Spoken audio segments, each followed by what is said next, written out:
Welcome to District 1190's Assembly for 2024. Thank you to those who have joined us today. Together, we search for the best and new ways forward as we plan for the next Rotary year. At the three recent club discussion meetings we had at Lostock Hall, Preston, and at Wigton in Cumbria, and then at Lane Farm near Milnthorpe, it was great to hear about your local successes and challenges. We heard how you're all working so hard to find new ways to increase membership and try to solve issues of where and how to meet, as the cost of meals and room hire rises all over our district and generally for everybody over the country and the world of Rotary. So I hope we can keep this conversation going. Rotary is flexible and open to good ideas. So my door, and I'm sure those of our district team, are always open. So please ask if you need help. And it's good to share ideas too, so we can pass your thoughts on to others. Now today, we are going to hear from Ken McLennan, who takes over on the 1st of July as membership lead for Great Britain and Ireland. Ken is an immediate past district governor in District 1010, which is North and Eastern Scotland. And he is talking to us today. I think he said he's just near Inverness, between Inverness and Lossiemouth. So it's good to meet on Zoom because it makes things better for us that we can hear these people quite easily. We will then be hearing from our own district membership lead, past district governor, David Simpson. Now, please use the question and answer facilities.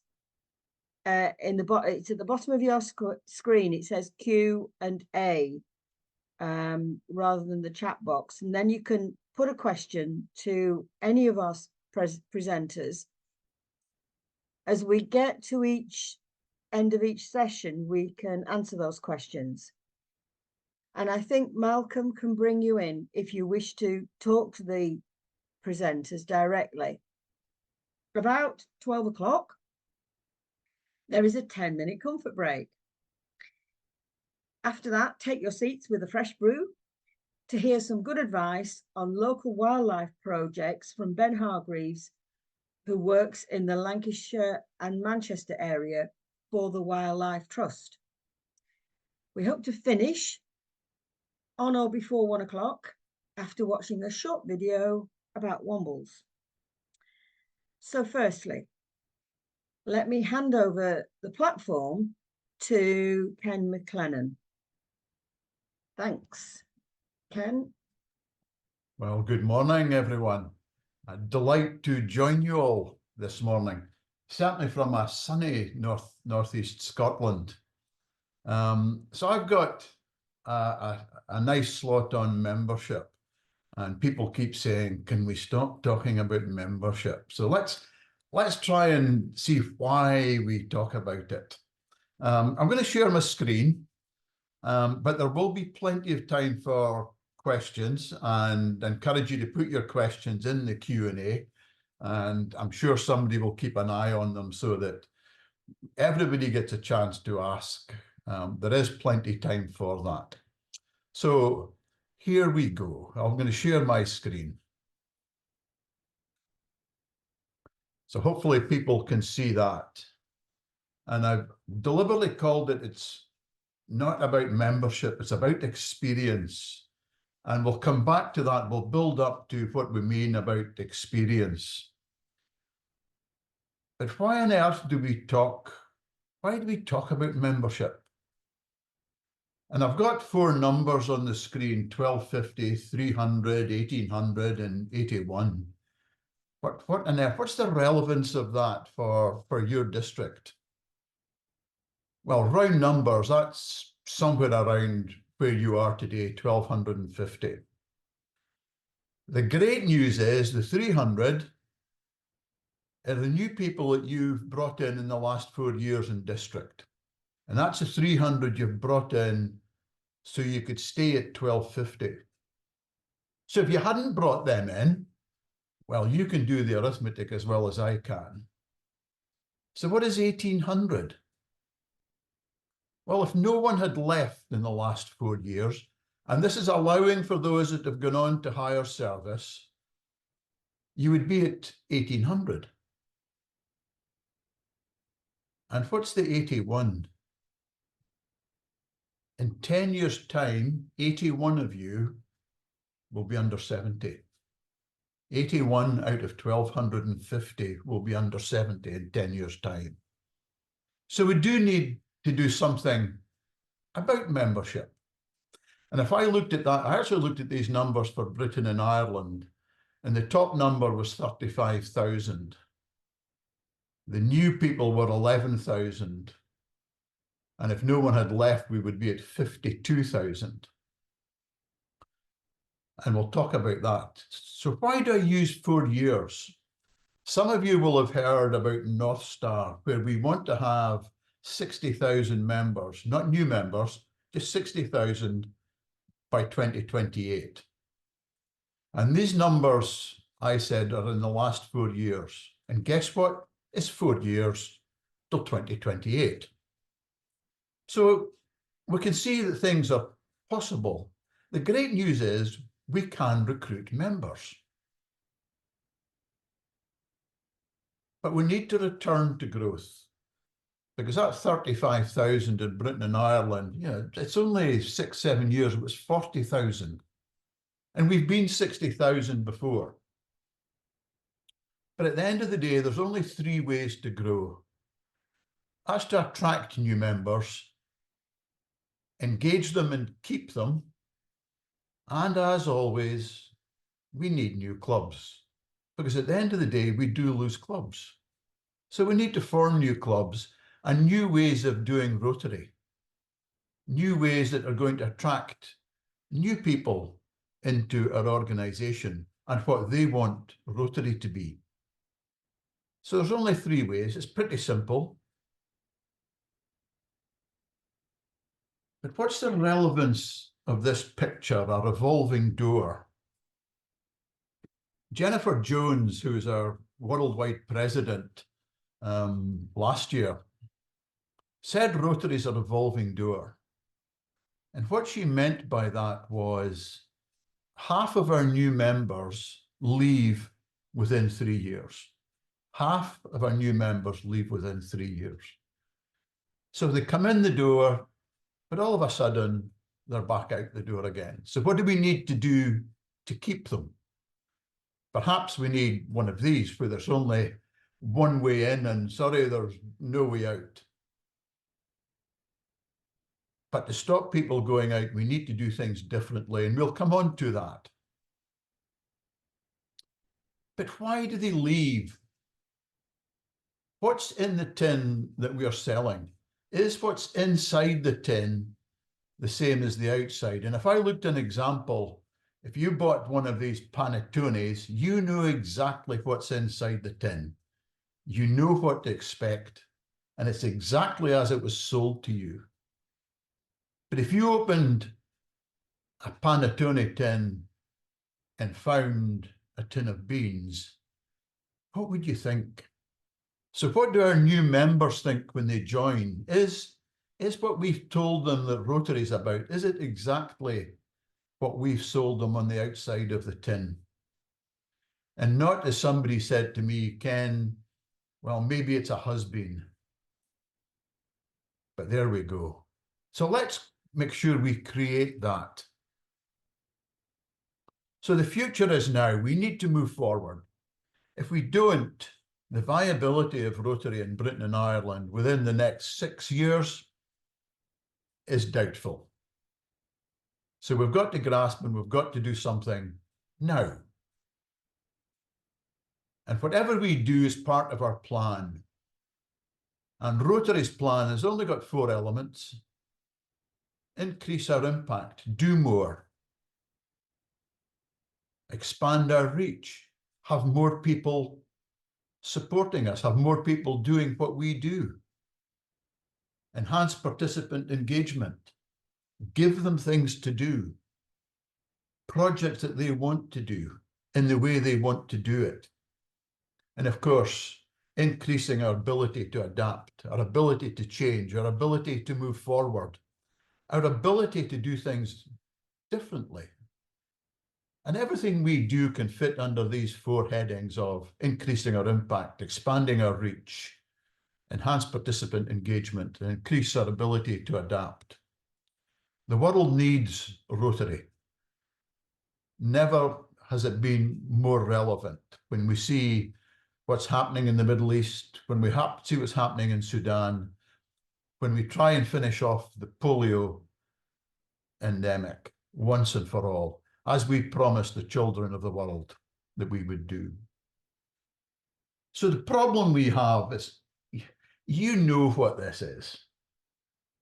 Some are more focused on fellowship and service. I was along at a club last week that we're trying to save, and the members were interested in their lunch, less interested in what they do, and wondering how they can keep the nice little flower thing at the railway station looking nice, rather than doing anything else. They're in a community with other clubs. Will they speak to the other club? It's all very territorial. And it shouldn't be. We're all Rotary. Aberdeen's a great example. We've got 10 clubs in Aberdeen, but they sell themselves as Rotary in Aberdeen to work together for the community. And the perceived irrelevance in the bottom right-hand corner. Do we represent our local people, the local demographics? Are we balanced in our diversity? And do we have service projects that the community wants? And I was at a different club and they said, we know what the community wants. We're going to give them X, Y, and Z. And I asked them, well, have you asked the community? Ask the community what they want. So we need to fix this. So that's the problem. It's not insolvable. So, as I said, the North Star goal, 60,000 members by 2028. If we go for the moon and miss it, is that a problem? Well, no, because we're doing a lot better than we ever did. Somebody said to me, what if it's 55,000? What if you don't get 60,000, Ken? Well, 55,000 versus 35,000 today, for me, is success. I believe 60,000 is achievable. So our strategy is to make sure we're relevant, that our projects deal with today's needs, that we do community assessments. We ask the community, have you asked the community groups to come into a common space and share what they need? And then ask them, what could Rotary do to help you? What could you do to help Rotary? How could you work together with each other? And how can we make sure that the experience of a member is focused on that member and not on the club? How often have you heard that that's the club needs this or that? Well, actually it's the member we need to look after. And if we can onboard people and look at Rotary beyond the club, what a fabulous place we will be. My own wife said, if you think I'm joining Rotary, forget it. Not a chance. She joined Rotary 2 months ago, but it wasn't because of the club. It's because she and I went to International Convention last year, and she saw the bigger Rotary picture of what we do globally. And that persuaded her that Rotary is the right thing to be part of. And the culture shift is making sure we're welcoming and inclusive, that our core values are looked after. And we do look at change. I'll have a quick look at change shortly. So we do have in the top right new membership offerings, and I'll cover these: direct membership and enterprise membership. I'll cover these as we go through this. So our 4 channels for growth is direct membership, as we said, enterprise membership, corporate membership. Corporate's been around for a while, but let's push it that little bit harder. But all of this, clubs are the most important thing. We never forget clubs. They are the lifeblood of what we do. So let's look at some of these channels. So the projection through to 2028, so there's 60,000. And the bottom one, the clubs, and the orange one, new clubs, shows the importance of clubs. If we don't have clubs and clubs doing projects, then the direct members, the grey ones, they're looking for something to do, and the people currently doing things are clubs. And the enterprise members, I'll come on to that in a second. So the current clubs, probably some evolution to meet our demographic trends, and new clubs to halt the decline. And of course, if a club is thinking of closing, I hate losing a club. I hate even more losing a Rotarian. So perhaps new clubs are the way to do it, or perhaps direct membership. And direct membership can increase our rate of retention, so we don't have that revolving door. And enterprise membership, let's come on to that. That's if my screen will change. Here we go. So here's enterprise, a new innovative Rotary. And it's not the same as corporate memberships. It is same but different. But we're growing Rotary, not a person at a time, but a business at a time. And it doesn't matter if it's a for-profit business or a not-for-profit business. And it's a larger organization. We're probably looking at companies over 100. But imagine what that's going to do for Foundation. And we already have our first enterprise member on board, a company called Trust Payments.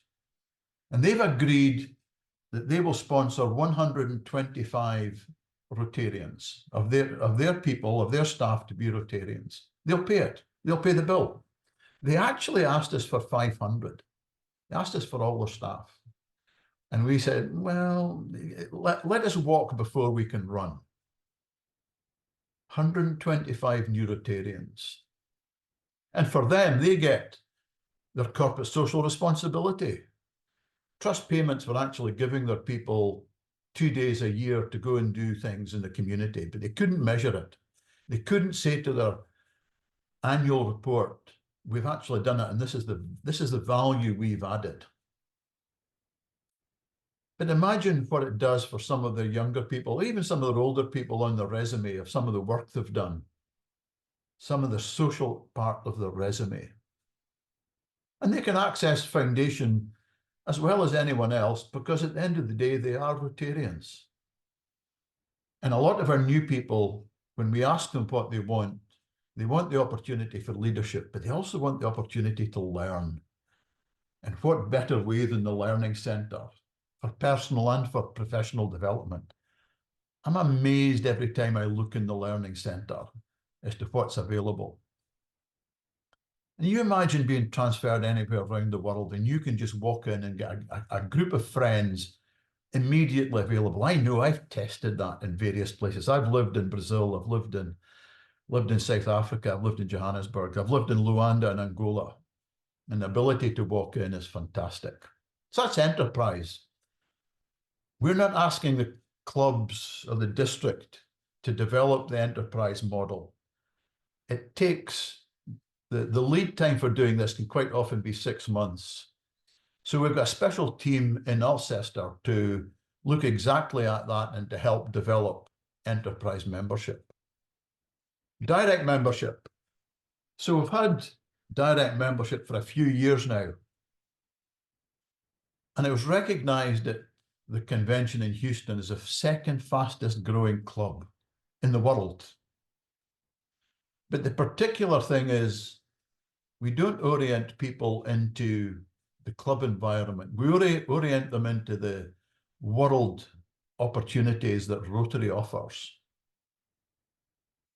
And it's online, or it can be face-to-face if there's a group of them. And more recently, each of our districts have formed a district hub for direct members. And there's one in your district. And that covers for local issues, local service opportunities for engagement, and local opportunities for personal connection to join up. But they want things to do. They can do things on their own, but as they grow, look at all the opportunities that clubs have, and look at these people that are available to support your projects. So share on the district, share on your own website, which will join into the district website. Share on I've lost the names, not Rotary Showcase, Rotary Showcase, your upcoming projects, so people can look for that and look for things to do. Currently, there's over 400 people in direct membership, spread across our islands.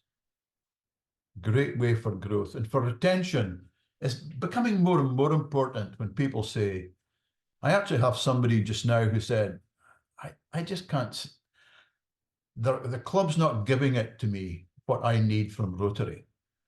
But I like Rotary, I want to stay in Rotary. And they're going to move to our district hub. So they're kind of disconnected in lots of ways. But where can your passion be helped? What do you want to do? So a lot of them, once they're in direct, they can move on and form their own club if they wish.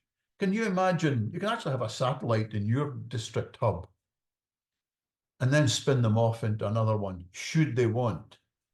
But it's only if they want. And the fabulous thing, the average age is over 10 years younger than the average in Britain and Ireland. And the demographics a lot different. Still not good, it's still not 50-50, but 39% is a lot better than 22%. It's a lot better than 1 in 5. So there you go, opportunities there. And if you have somebody that says, I want to be a Rotarian, I'm not sure I can do clubs, I'm not sure if this, put them into direct membership. Fee's pretty simple. It's a tenner a month. It's paid directly, it's managed by Britain and Ireland, but the district gets back, I think it's £15 a year out of that, back into your funds for doing more things. And corporate membership is the other one. The corporate membership's been around for a long time. But the club gains new members. Can you imagine the build in the community when you get these partnerships and these partnerships start selling Rotary?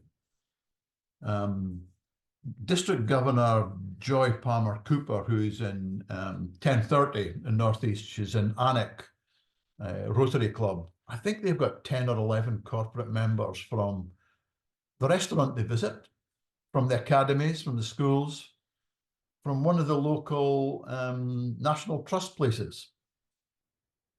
It increases our resources, it increases our capacity for doing things. But more importantly, with these experts coming in from corporate, as well as our own expertise in our own business life, can you imagine the expertise we could add and develop Rotary? And of course, they gain through Rotary as well as us, gaining from them. It elevates their company image in the community. Imagine one of the businesses saying, well, we're a corporate member. And then they get the development that says, well, if you're doing it, I'm sure we could do it. And it expands even more. And then the employees get their personal development out of it. Can you imagine even having some of their younger employees sponsored for RILA? Clubs can do that. Business could do that even. And of course, the businesses are also covering their corporate social responsibility. So there's a gain for everyone in that. How do you do it?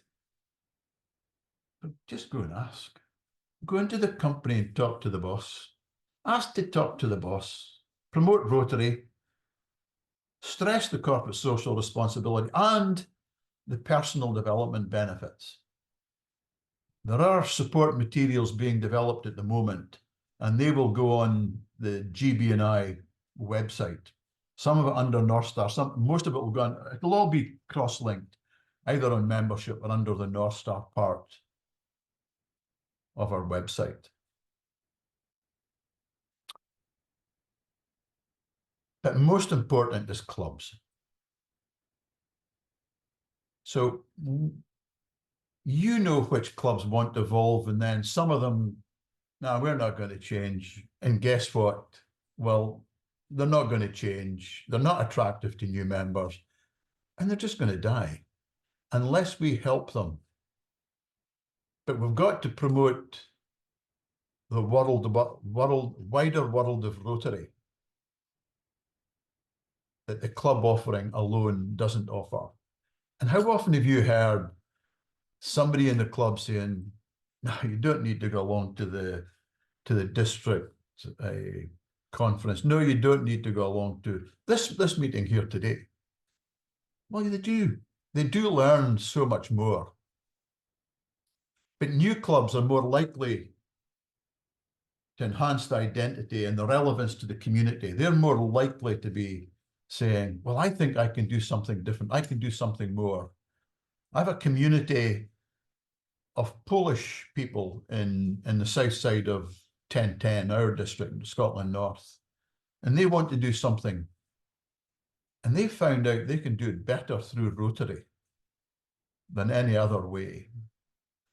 And what about the underrepresented urban populations?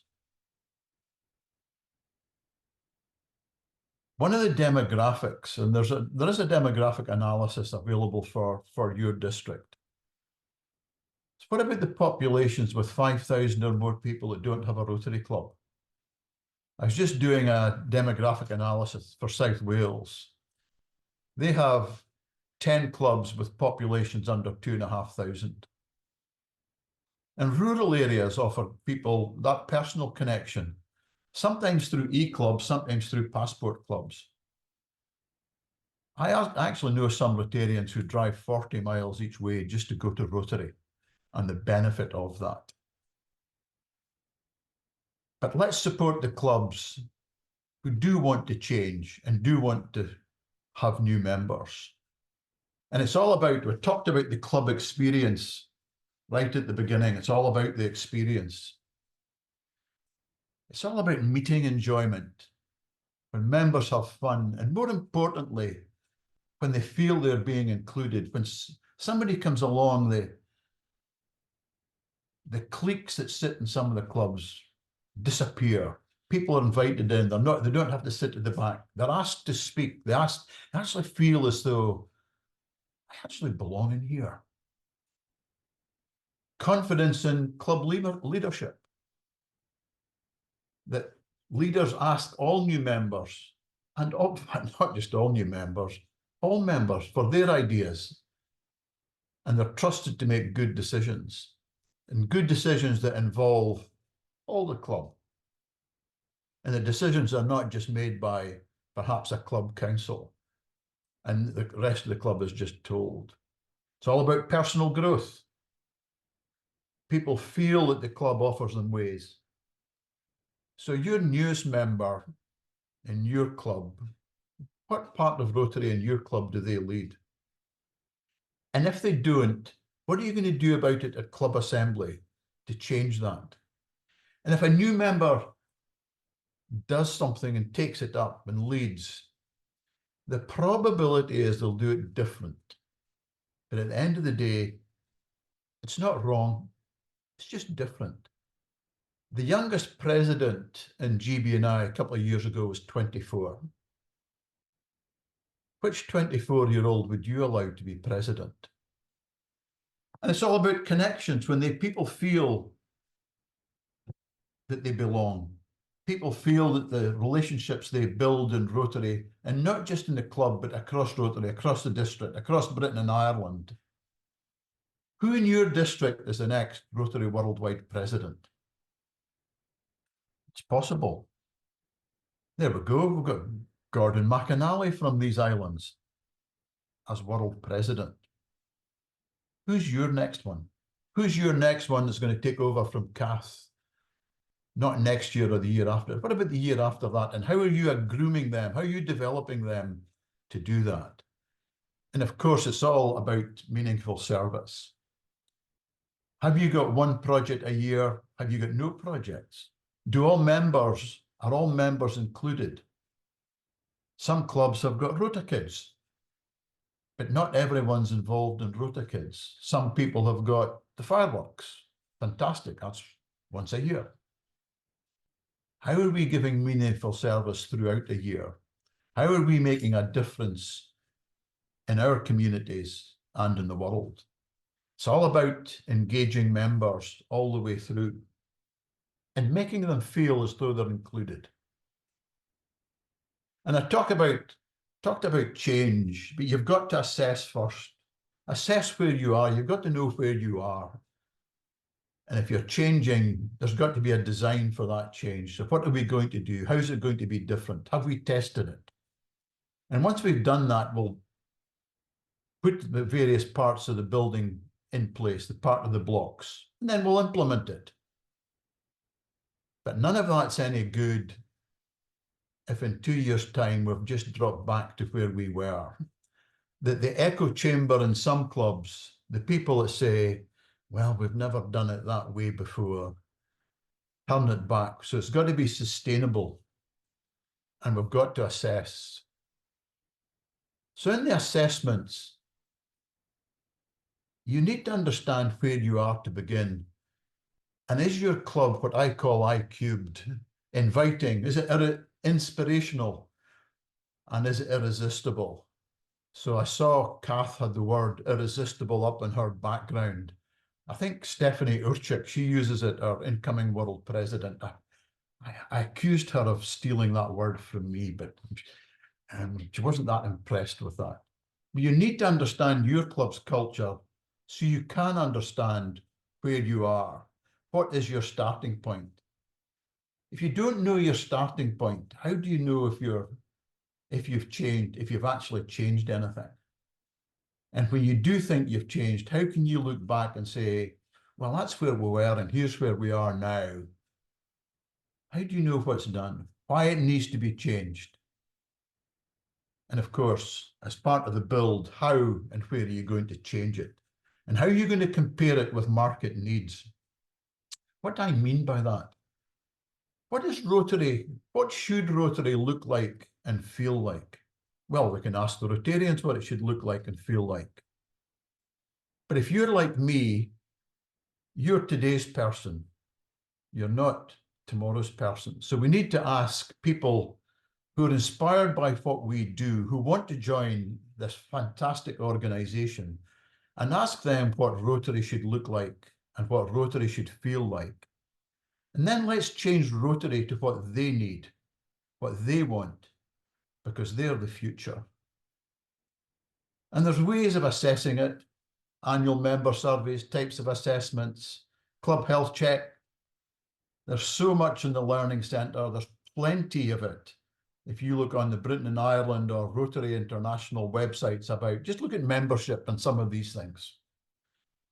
And when I say involve everyone, for goodness sake, make sure you ask the community. Club health check, there's interesting. If you do it in paper exercise, you'll get bored out your skull after 4 hours. We've got an online one. You can answer the questionnaire in 15 minutes easily. And then you can decide what the doctor's remedy should be in an hour, maybe an hour and a quarter at a club meeting one night. That's available. It's online. Ask me about it. Ask David about it, your membership lead, or ask the specialist advisor for your area, who's Mike Constable. But let's not fight the old. Let's build the new. It's hard fighting the old. It's hard building the new.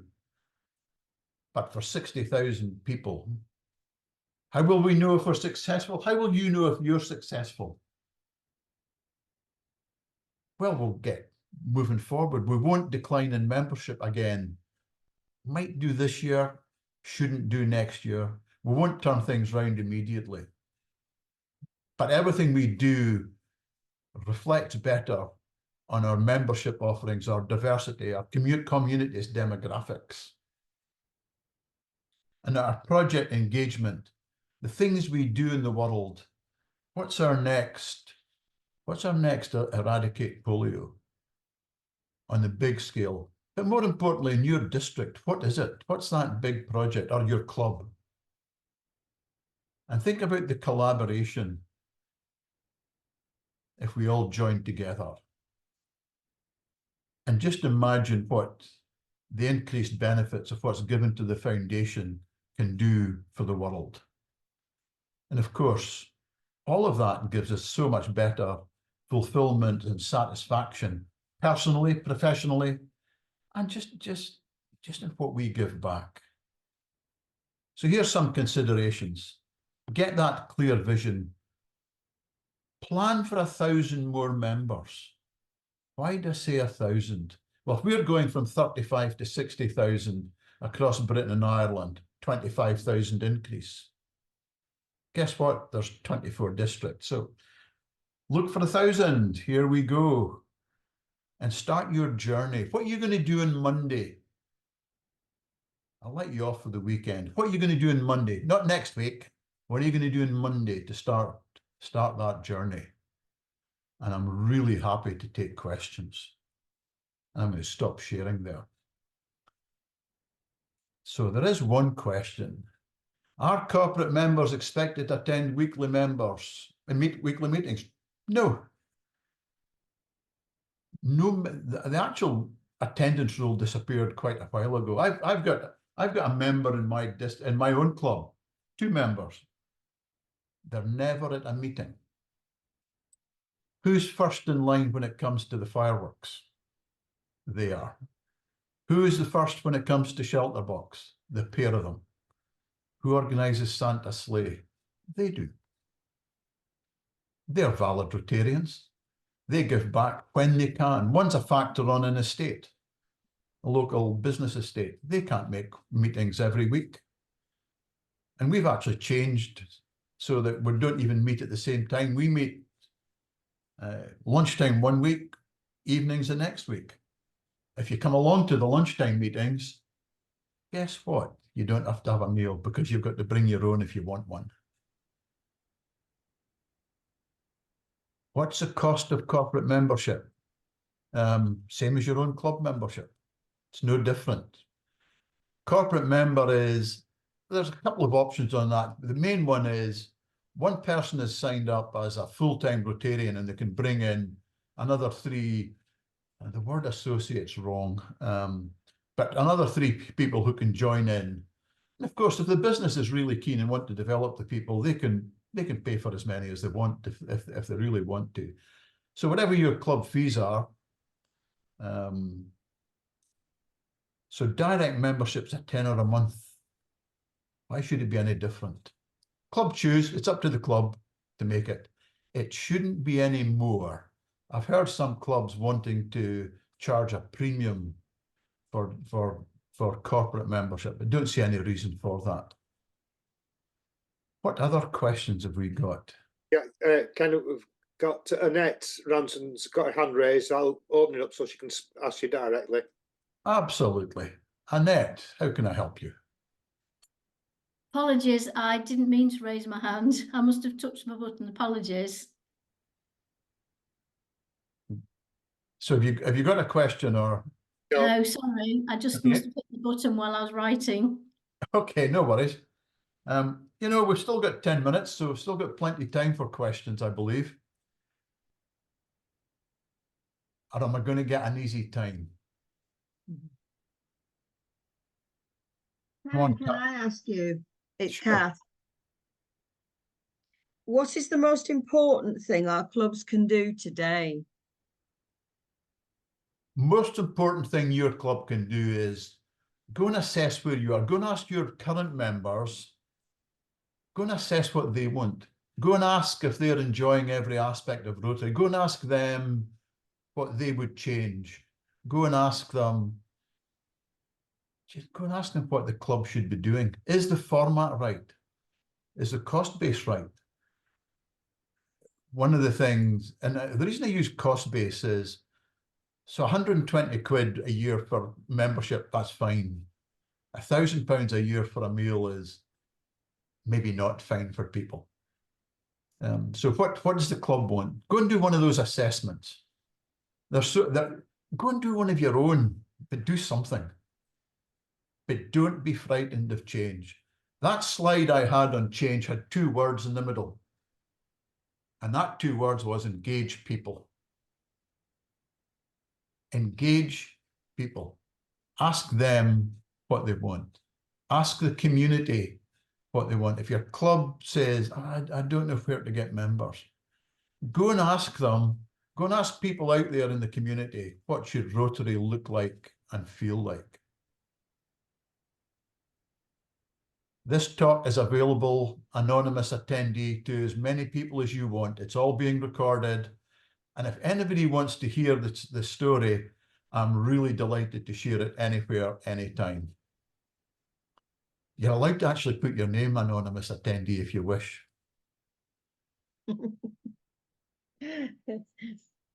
That's one of those people that, you know, are really appreciating your talk. Yeah. And it's great that you've covered so much. Yeah. One thing on that, Kath, and I was really intrigued at that anonymous attendee. If they do the health check, and it's an online questionnaire, it's anonymous. You can say what you like. You can tell us what you really think. You know, it's 70 questions and they're yes, no. And if you don't know the answer, go and put no, because that tells us so much more. And the club gets back a report that is traffic lighted on where they should focus. And there's 5 elements. It looks at membership, it looks at your club experience, it looks at how the club's being run. So there's 5 different elements in it. But when you get it back, it might frighten you. So don't eat the whole elephant at once, because you might end up with too much to do. Go and eat the important things. Quite often it's about the member experience and how the club is run. It's quite often what I find, that's the biggest elements that come back. But the 5 elements are saying, you know, memberships 60%, the other ones are 75% of the answers. So focus on the members, focus on what's the most important in that. It doesn't take long. All you need is an agreement for the club to say, I want to do a health check. And if people are interested in that, David could share it, I'm quite sure. I know Mike Constable could share it. I personally could share it. So there's presentations on, should we do it? What would we get out of it? Happily do that. That's a couple of things you can do tomorrow, what you can do on Monday. Candice, 3 more comments. Okay. 4 comments now. So I'm concerned from Christine Bentley, I'm concerned my over 80-year-old members will leave if there's too much change and I will have no club. that's really important. So my theme as governor last year was celebrate the past and build the future. These 80-year-old members have given so much to Rotary, haven't they? So why destroy it? You can create an environment that suits them and suits new people. You could have a companion club, kind of it's a satellite, but it's not formed as a satellite. A group of people who want to do Rotary different.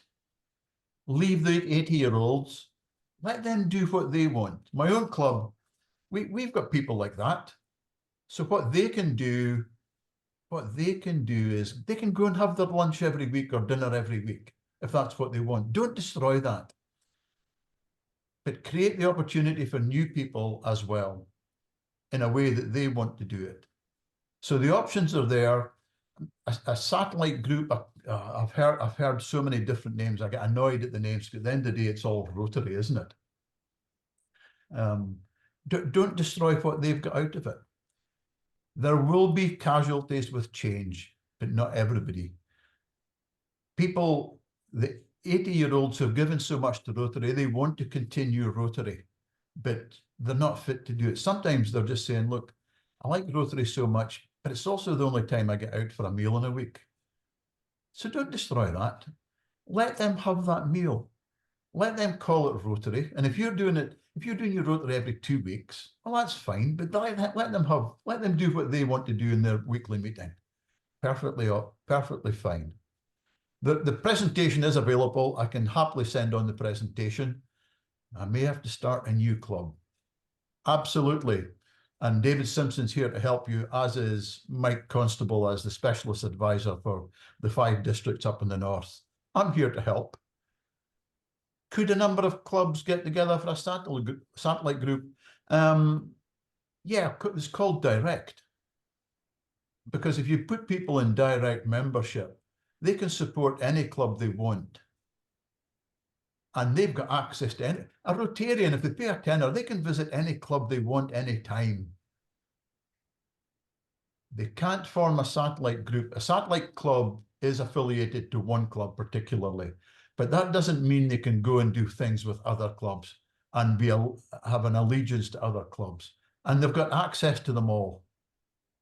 And they can go, and some people call it passport. Some people call it. If you're a member of Rotary and you want to go to somewhere else, and I want to go 10 miles down the road and see what they're doing, go and do it. Go and do it. Nothing's stopping you. Nothing's stopping you at all. So there's about 10 to. How's my time doing, Kath? You're doing very well, Ken.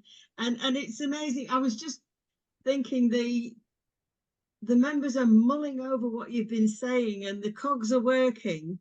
Yeah. And the questions were just coming in there nicely, weren't they? Yeah. And quite a good range.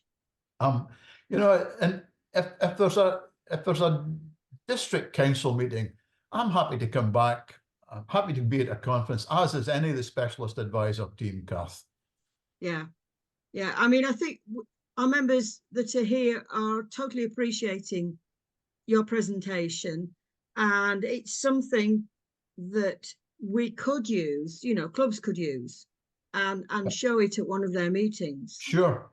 Because it's very informative about everything that I've been listening to, because and our RAGs, I hope, will have taken all this on board. Warwick, when we all met there, and we don't like to call it training anymore, but it so is, isn't it, about the new ideas? It's all about learning rather than training. Yeah, it's all about taking on board change, and it's not easy. You know, my own club, are very wary, some members, about change, and I'm sure that goes for all Rotarians. And that's why that change model is so important, the Rotary change model. And those 2 words in the middle, that engage people, says everything. You know? Yeah. One thing I found, and it wasn't, I can't remember where I asked, it was at a meeting, and I'd gone through something like this, and I'd asked people, oh, by the way, how many people in this room would actually join their own club if they're joining Rotary today? Yeah. I was shocked at how few hands went up. Yeah, quite so. If that's the story, just do something about it. Do it on Monday. Start on Monday. That's right. Yeah, you've got to picture yourself as a new member or a visitor going into that room. Yeah.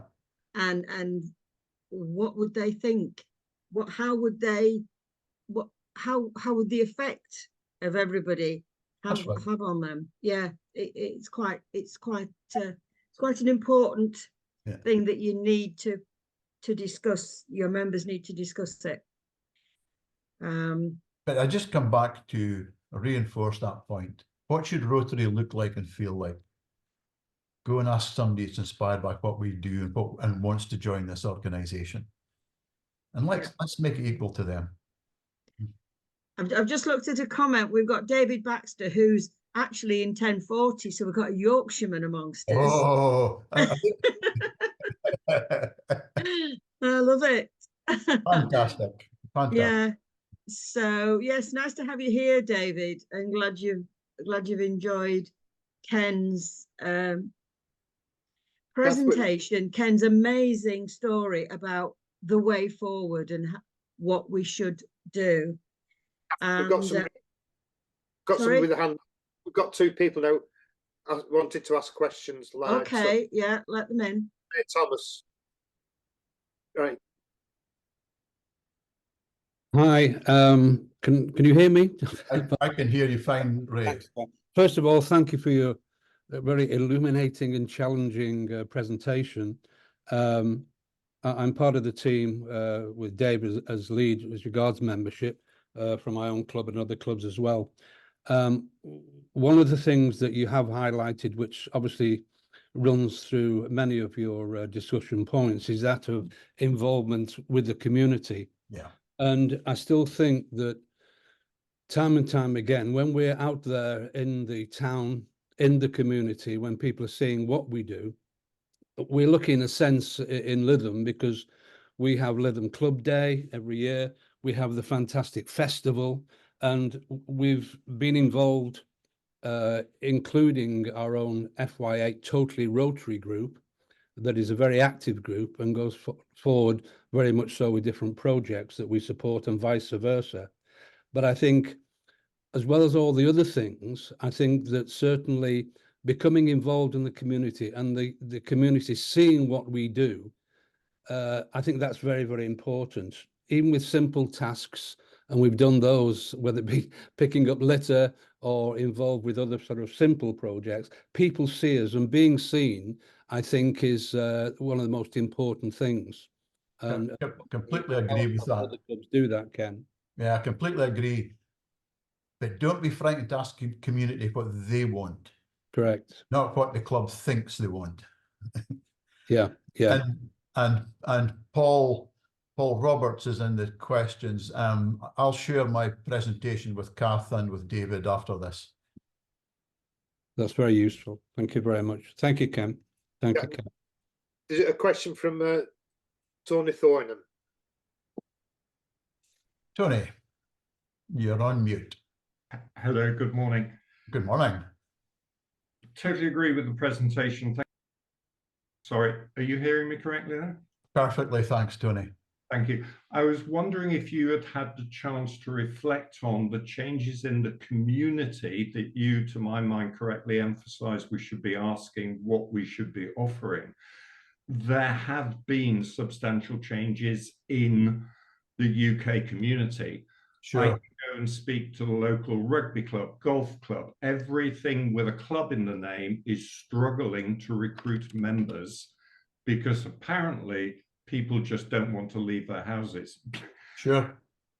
It's how, my question therefore is really, how can we try and address that dynamic and understand that change dynamic as to the community we're seeking to recruit from? But the biggest thing, I'll go back to that, what's in the tin that we sell?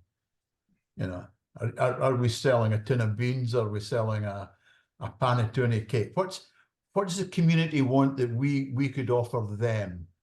And you know, each community is different. It's not a single answer. If I looked at the rural parts of Scotland North, the demands on the community are very different. They want the network, and they want to be able to get together. That's very different from a city. If I go to Dunfermline or Aberdeen, they've got very much different demands and different demands on their time and what they're prepared to spend time on. The big thing is, can we offer them a Rotary at a time that suits them, in a format that suits them? They want to do projects, they don't want meetings. How can we offer that itinerant kind of person to come and join Rotary? And we can form that, we can form Rotary into how they want it as well as how we want it. So the attendance rule disappeared. We don't need to attend. They need to be Rotarians, and that's why I used the example of the person in around us that does the Santa sleigh and the fireworks and everything else. Best Rotarians around rather than the people sit in the background. So it's how you offer it, and it's different of what the community wants and the different thing. Urban's very much different for rural. So look at the community and where you are. Thank you for that. Pleasure. I noticed that some of our clubs, Ken, and I call them clubs, but they're trying to lose the word club. Oh yes, please. The 10 Aberdeen clubs are Rotary in Aberdeen. My own club is Yeah. Rotary in Forres. It's not the Rotary Club of. People don't want to join a club necessarily. No. Just so No. the only place the word club should be is on the charter and nowhere else. Thank you, Ken. I don't think is there any more hands up, Malcolm? No, No. And I think we've gone down the run of questions. David Baxter says he's a Lancastrian actually, but he's doing missionary work in Yorkshire. Oh dear. The battle goes on, doesn't it? Well, thank you, Ken. And I hope you'll just stay with us for a little while just to sing along with David if we need to call on you. David will manage fine. So, Malcolm, can we bring David in now? So, David Simpson, as you all know, is a past district governor and very experienced. He's been on a number of district committees and he was district finance lead. Now he's district membership lead. Two very, very important roles. So, David, I'll give you the platform now. Thank you, Kath. I don't know about sing along with David, but anyway, never mind. Thanks very much, Ken, for an excellent presentation. When I was district governor, I used to judge the success of my presentations by the fact that nobody was snoring. But unfortunately, of course, now we can't hear them because they're all on mute. But anyway, let's hope nobody was actually sleeping while we were doing the presentation.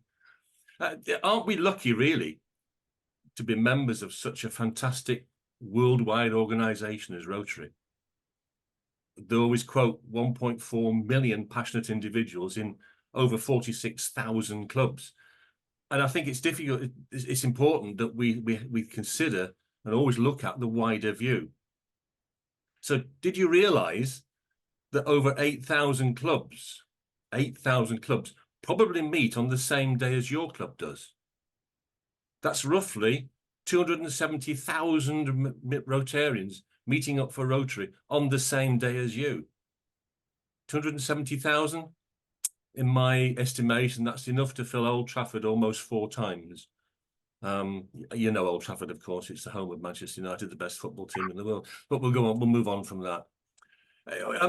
You've all heard of Toys R Us. Well, Rotary is us. Rotary is not an inanimate object sitting on the shelf in Evanston or Ulster. Rotary is its members. It's you. It's you. It's you. Alden Sugar pointing with his finger. It's you. Without us, without the members, there would be no Rotary. It's totally dependent on us for its success and even its future existence. Sadly, in the last 6 years, this district, Cumbria and Lancashire, has decreased by over 450 members. That's a net loss. And that's the equivalent of 15 clubs. So we've effectively lost 15 clubs over the last 6 years. Over the successive years, membership team leaders have reiterated the urgency of our situation.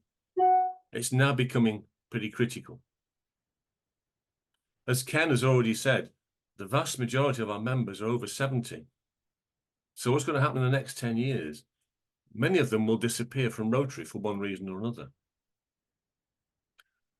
The COVID years of 20 and 21, do you remember those? Terrible times. But they showed that people want to volunteer. They want to do something to help others. They want action and not sitting around having a meal and chewing the cud. They want to turn up and do a piece of work and help the community. I'm very mindful of a friend of mine, Paul, a couple of years ago. He was coming up to retirement, he was going to sell his business. And he was saying, what am I going to do with my time? And he said, you're in Rotary, aren't you? And I said, yeah, I have. It's fantastic. I thoroughly enjoy it. I've been in for years. He said, well, I think I might like to join. So I gave him the details of a couple of clubs in his local area. And I saw him a few months later. I said, how do you go on?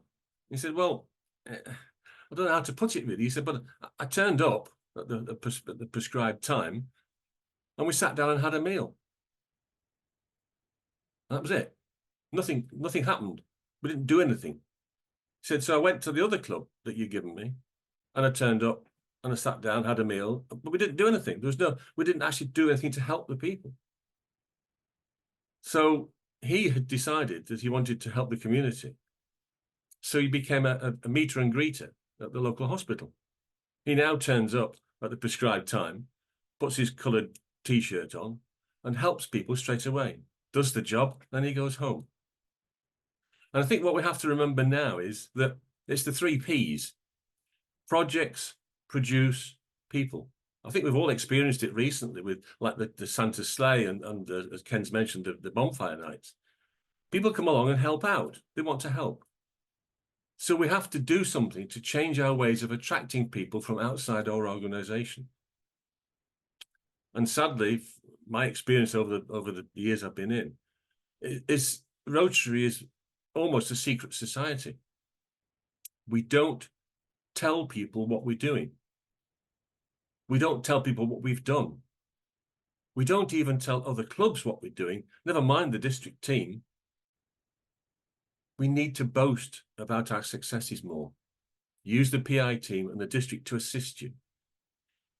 Every event that we do must have a membership slant to it in some way.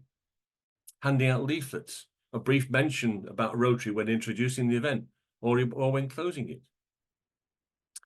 As district governor in 2012-13, I went to many youth competitions and fantastic events here in Cumbria and Lancashire. But sadly, virtually none of them had any thought about promoting Rotary membership. There were so many missed opportunities, and it's still happening today. Think about when Rotarians are collecting money at Safeway and Morrison's. They're chatting to each other. They're not talking to people about Rotary. The thing is, if we can get people along to attend, to help us with events, at least we then have the opportunity to talk to them about Rotary. If there's a few of them interested, they can even form their own satellite club, as Ken's already mentioned, to work alongside the Rotary Club, with the possibility that later that satellite club could become a newer type of club in the years to come. Cynics in Rotary are burying their heads in the sand, hoping the issue will go away. Oh, yes, it will go away, but so will Rotary in Cumbria and Lancashire. That'll go away as well. I think we must think about Rotary as being a hobby. It's not a way of life, it's a hobby. You put in as much as you can, or you want to, but you can get out of it so much more. What other hobby changes lives, or even saves the lives of those less fortunate than ourselves? Our free time is important, and we need to make the most of that time. We also have to remember that Rotary exists all over the world, and it does not stop as we leave through the dining room door. We have to seriously rethink the part that we play within this worldwide organisation. We must think internationally and accept that if you can't do anything locally, then let's help another club somewhere in the world to do that much needed project. Remember, our foundation is our charity, and it only gives money to Rotary clubs to help Rotary projects run by Rotary members. By giving money to our foundation, we're providing clubs in other parts of the world with financial support to enable them to help others less fortunate themselves. As Ken said, we're all in this together. last year, our foundation gave out over £250 million in programmes to Rotary clubs so that members could help others. Rotary helping our communities. Do you remember the phrase, service above self? When I joined in 1985, it was stressed to me on numerous occasions that Rotary was personal service and not purse service. And I've remembered that from those early days. Giving money to another charity for them to do the work is not Rotary. It never was. If non-members, if people of the community simply see us as charity collectors, then they're certainly not going to join us. They'll see us as the middleman and go direct to the charity to help them. We need to make use of our money we collect on our projects with our members doing something and our organisation getting the due credit for the work. Think very carefully about that. What charities that you know of actually give Rotary money to help us do our work?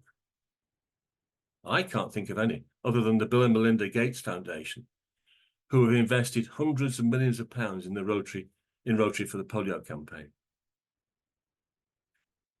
Moving on to the cost of Rotary.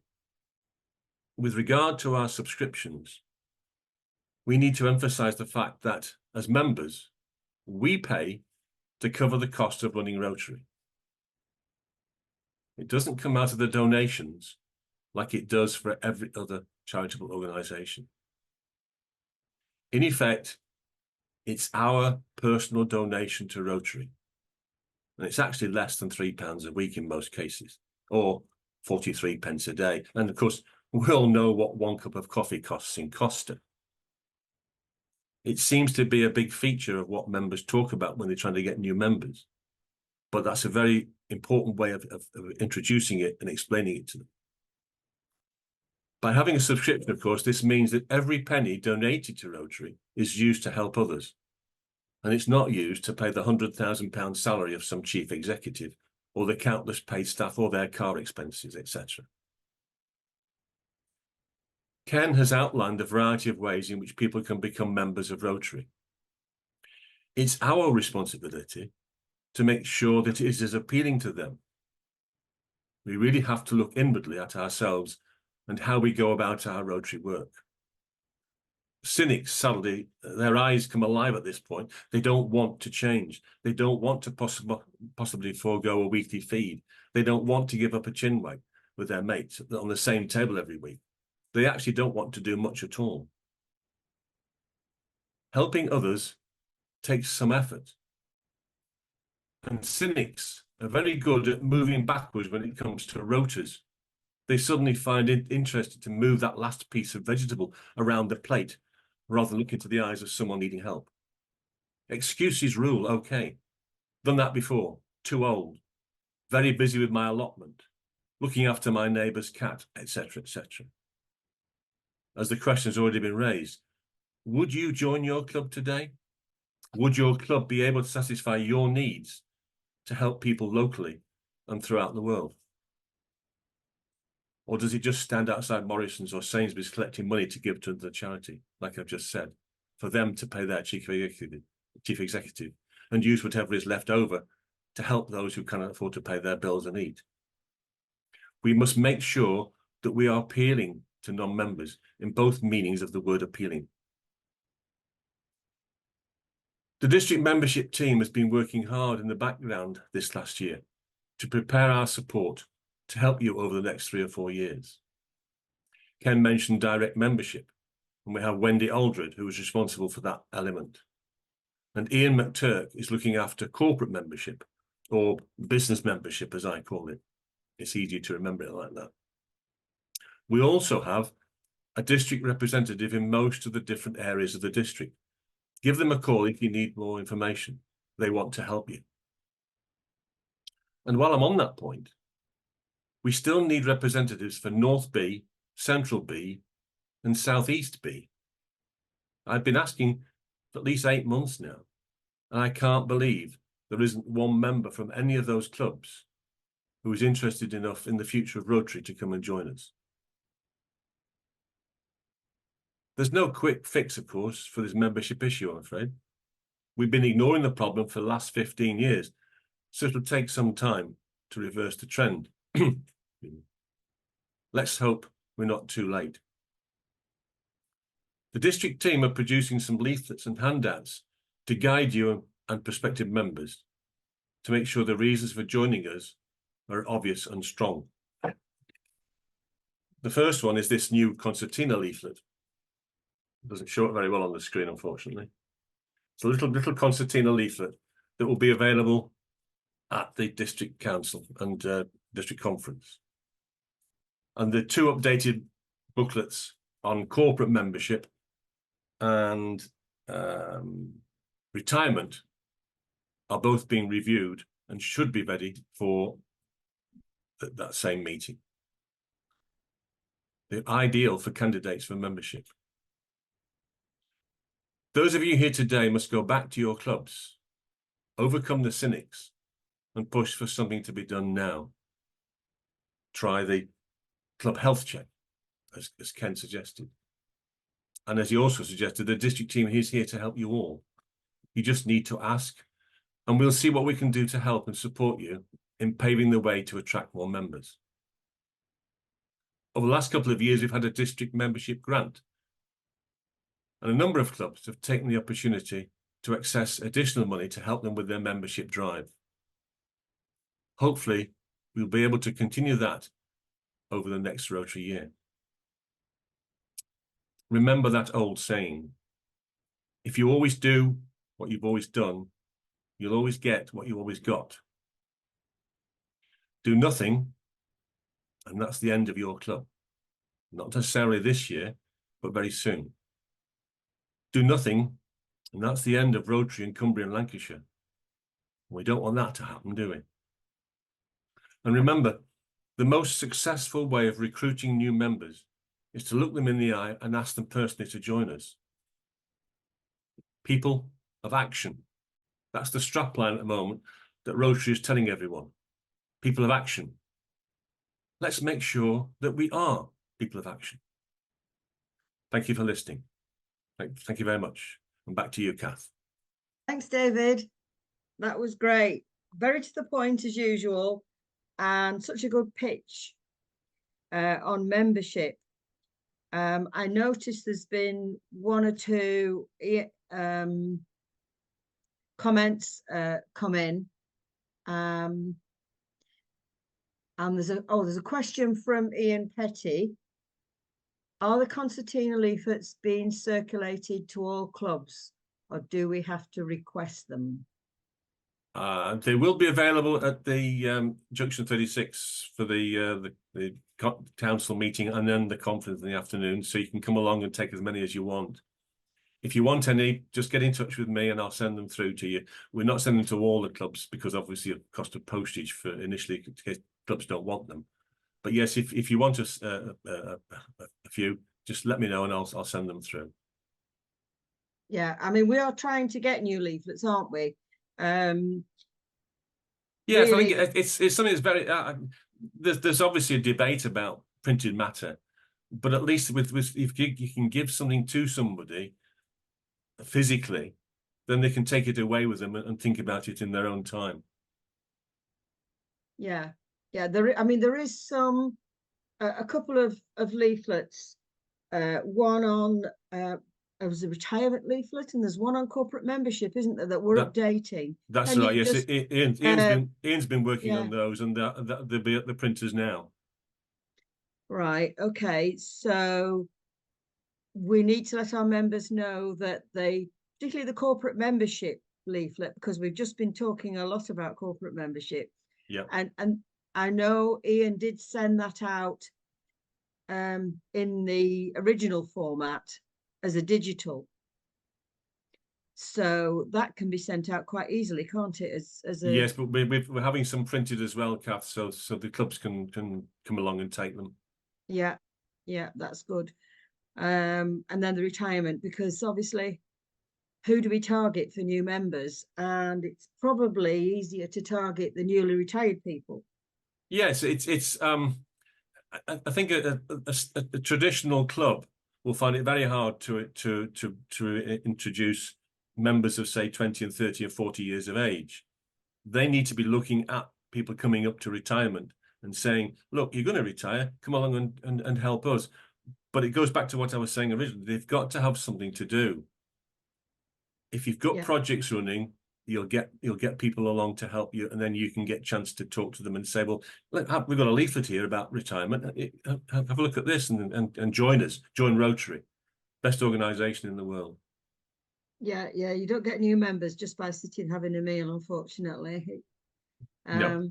No, Ian Forth has put a comment in the box, and I see that Ken has very kindly typed in answering.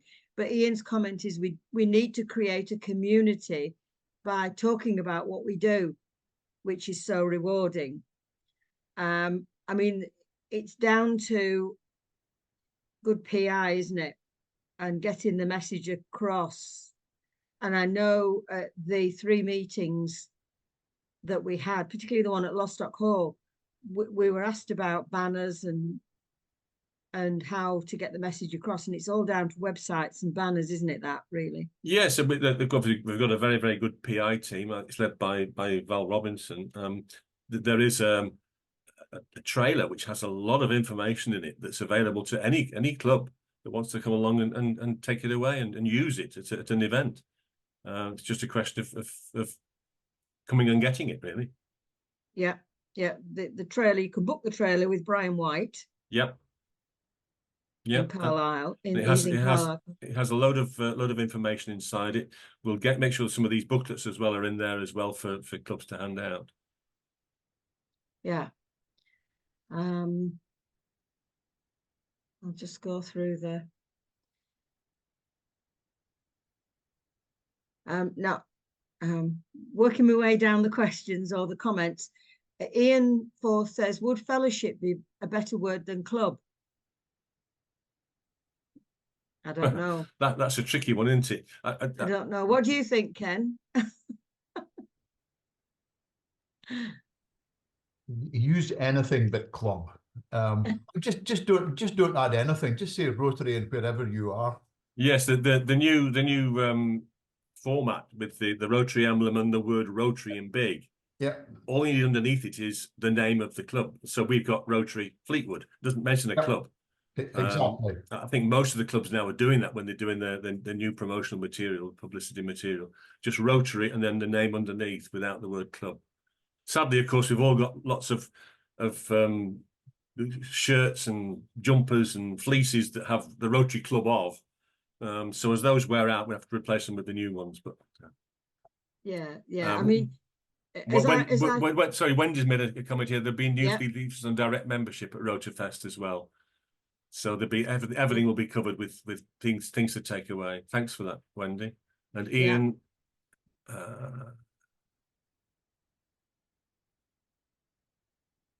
Yeah, he's bringing leaflets as well. Yeah. Ian McTurkey's the booklet entitled, not retirement as I said it was, it's considering your lifestyle change. It will be available at district conference, yeah. Yeah, that'll be it. Yeah. And then Roger Mason's, where is the list of contacts? Don't know what he means there. Well, there's always the DMS or there's the website, of course. I think that's another point. There's a large number of members of Rotary in District 1190 who don't have a login for the website, and it's a large proportion of members have never even looked at the Rotary International website or the district website. There's a lot of information there to help members. Yeah. There's a lot of information on the public pages. Yeah. But also if you log in as a member, the email that you use in Rotary is your way in, and then you create a password yourself, and that's how you get in onto the Rotary International, the GBNI, and the district websites, and your own club website too. So please try and make an effort one day and sit down and get yourself logged in as a member onto the website, so it knows who you are. As I said at the beginning, Kath, it's very easy when you turn up at your club every week for your meal and your discussion, and to forget that we're part of such an enormous organisation doing so much good in the world. And there's so much information, so much to learn about, so much news about what clubs are doing and what's happening throughout the world on the website. It's very interesting. David, Anthony's got his hand up, wants to ask you a question, so I'll bring him in. Okay, thanks. David. Hi, Anthony. Hello, how are you? All right, thanks. As you know, we've got an enormous number of Rota Kids clubs in this district, probably more so than anywhere else in the whole country. Now, I know we've had no success whatsoever in attracting parents or grandparents to Rotary. And I think it's such a shame, because obviously the Rota Kids themselves take the messages home of what they've been doing and the projects they've been at. So I just wondered if you've got any thoughts on that. I know you're saying that we're more or less attracting what for newly retired people or seniors, but have you got any ideas? I think a very good point, that, Anthony. And it's, as I say, that when I was going around as district governor, you go to all these events and there's nothing about membership.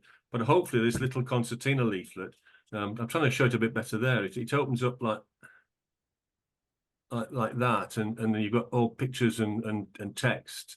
If we put a couple of these in every Rota Kids pack, they can take it home and give it to the parents. It's an instant sort of question, what you do this year, and on the reverse it says volunteer with Rotary, and it's help. It would help, I think, to the children to explain to the parents what Rotary does.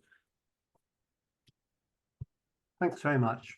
Can I pick up something on that? This is Ken. When you're talking about Rota Kids, make sure you ask the teachers to be members as well. You're actually giving them part of their curriculum back when you run Rota Kids.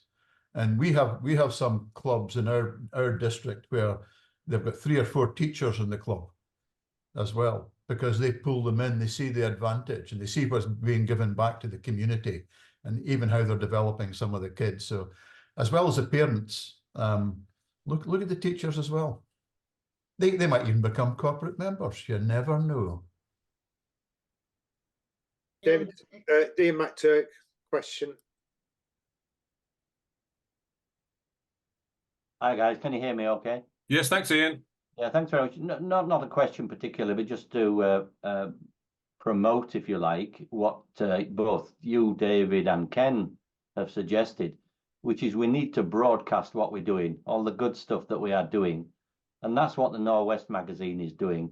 And perhaps Anthony, we'll make sure that Anthony has sufficient copies at the Rota Kids conference, which is a fantastic event, has sufficient to take back to each of the clubs, because certainly in your package, David, I think there's quite adequate numbers there to cover that.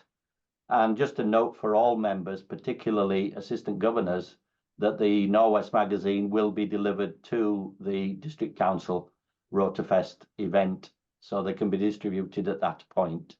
But it's far better that we broadcast on a district basis. It's just as good, if not better, than the club regurgitating their own information to their own members on a regular basis. It's a fantastic magazine. Thank you very much. Thanks for that, Ian. Yes, it is. It's I remember it won the Magazine of the Year a few years ago as well, from Norwest. It's all right. The system's doing that automatically for some reason. When I've looked at different clubs' own websites hosted by the central system, there's an enormous variation as to how different clubs have configured it. But whatever leaflets we give out in the 21st century, somebody who's taken that leaflet home, the first thing they're going to do is go on the internet and do a search on it, and hopefully end up on the club's page. I was just wondering if there's more central thought being given to, should we have a more standardized or optimized design for the club websites to give out the same sort of message, or an ideal message? That's a very good point, that Tony. Thanks for that. The website itself, of course, is a standard issue from RIBI, or that clubs pay so much to use. So there is a standard sort of format. It's the content, I think, is what you're getting at, though, isn't it? That Yes. there need to be some sort of consistency there. Well, hopefully the booklets that we're producing and the little leaflet, we can get those onto the website. The district website, of course, would be the central one, which would have the consistent message across all the clubs. Each club, of course, will have their own slant on things, their own things that they're doing. But it's just so important that we do keep them up to date. If you look on some club websites, they're talking about 2010 presentations and that sort of thing, which is not a good image that we want to portray to the people who are interested in it. But certainly, if people go to the district website first, we're looking at that. We're working on it at the moment. We had a meeting last night about it, and we're moving forward with having that completely revamped to make it more interesting, to make it more appealing to people who are not members. Thank you. I think maybe we should do a little learning session about websites, so club websites. It is tricky. It is tricky to do. Perhaps the PI team can look into that. Yeah. Yes. I think that's refer that to our PI team. Now I could see Alan McVitie's name there, but he's disappeared. I don't know what was that, Malcolm? That was operator error at this end. All right. Roger Mason's come back, David. Oh yeah. Have you? Where is the list? Where is the list of contacts? Yeah, underneath that, You mentioned people who can help. Where's the list of the people that can help? Well, the district website, the district officers, the team leaders are all on there. Membership, if you get in touch with me, if I don't know the answer, I'll certainly find somebody that can, and even pass you on to Ken if necessary. The ultimate person at the end of the long trek would be Ken. The font of all knowledge, Ken. That's what he's there for. Well, in the first instance, Roger, if you want to contact me, or if you look on the district website under the district officers, that'll give you people's details. Yeah, Ken says he's happy for us to share his contact. There's a message from George Turner there, David. I'm not seeing that one. Can't see that one, can I? Something that David has just said prompted a thought. No. Most, if not all, Rotarians are members of other varied organisations that arrange a number of events. If they ask their Rotary for help, it would open us to a wide audience to whom we could promote ourselves. Yeah. A lot of members do work with other organisations. School governors, for instance, as Ken mentioned, about teachers and that sort of thing. Yeah, that's a good point. That to George. Yeah, promote. Hopefully, if members have a few of these little concertina leaflets in their pocket, they can give them out to whenever they go to one of their meetings that they're involved with. So turning it back as well again, it's Ken here. Yes. Ken. When we invite speakers to come to our clubs so we can learn about what they do, how often do we actually go to other places and tell them what we do? What a huge opportunity to share what Rotary does right round your community. Go and take the opportunity. Just make sure it's the right person doing the presentation. Yeah. And that they have the right presentation as well. Yeah.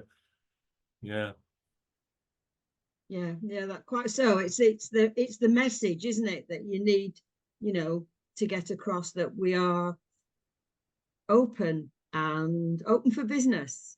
Absolutely. Yeah. It's something I was just wanted to, we haven't got our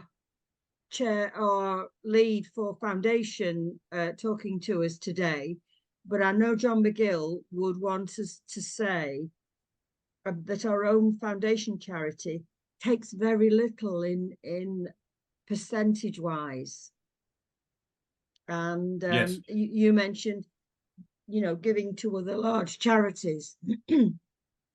But when you look you at know, when you look at other charities that are registered with the Charities Commission, you look at their costs. a lot, and their only income, of course, is donations. A large proportion of the donations are used to simply run the organisation, and that's where Rotary has the advantage. I know members complain about the levy, their annual subscription, but we pay to run our organisation, which covers over 40,000 clubs throughout the world in 200 countries. It's an enormous organisation, and it does cost money. But by paying our subscription, we cover that cost, which means then that every penny we collect is used for the purpose it's been given, which makes a big difference when you can tell people that. And if anybody wants to say, well, why do you pay a subscription? Well, that's why, because we pay the running costs. It's our donation, it's our contribution. And it's not a lot, really, at the end of the day. £3 a week. Yeah, quite so. It's a subject that has come up all the way through the discussions at all the meetings we've had.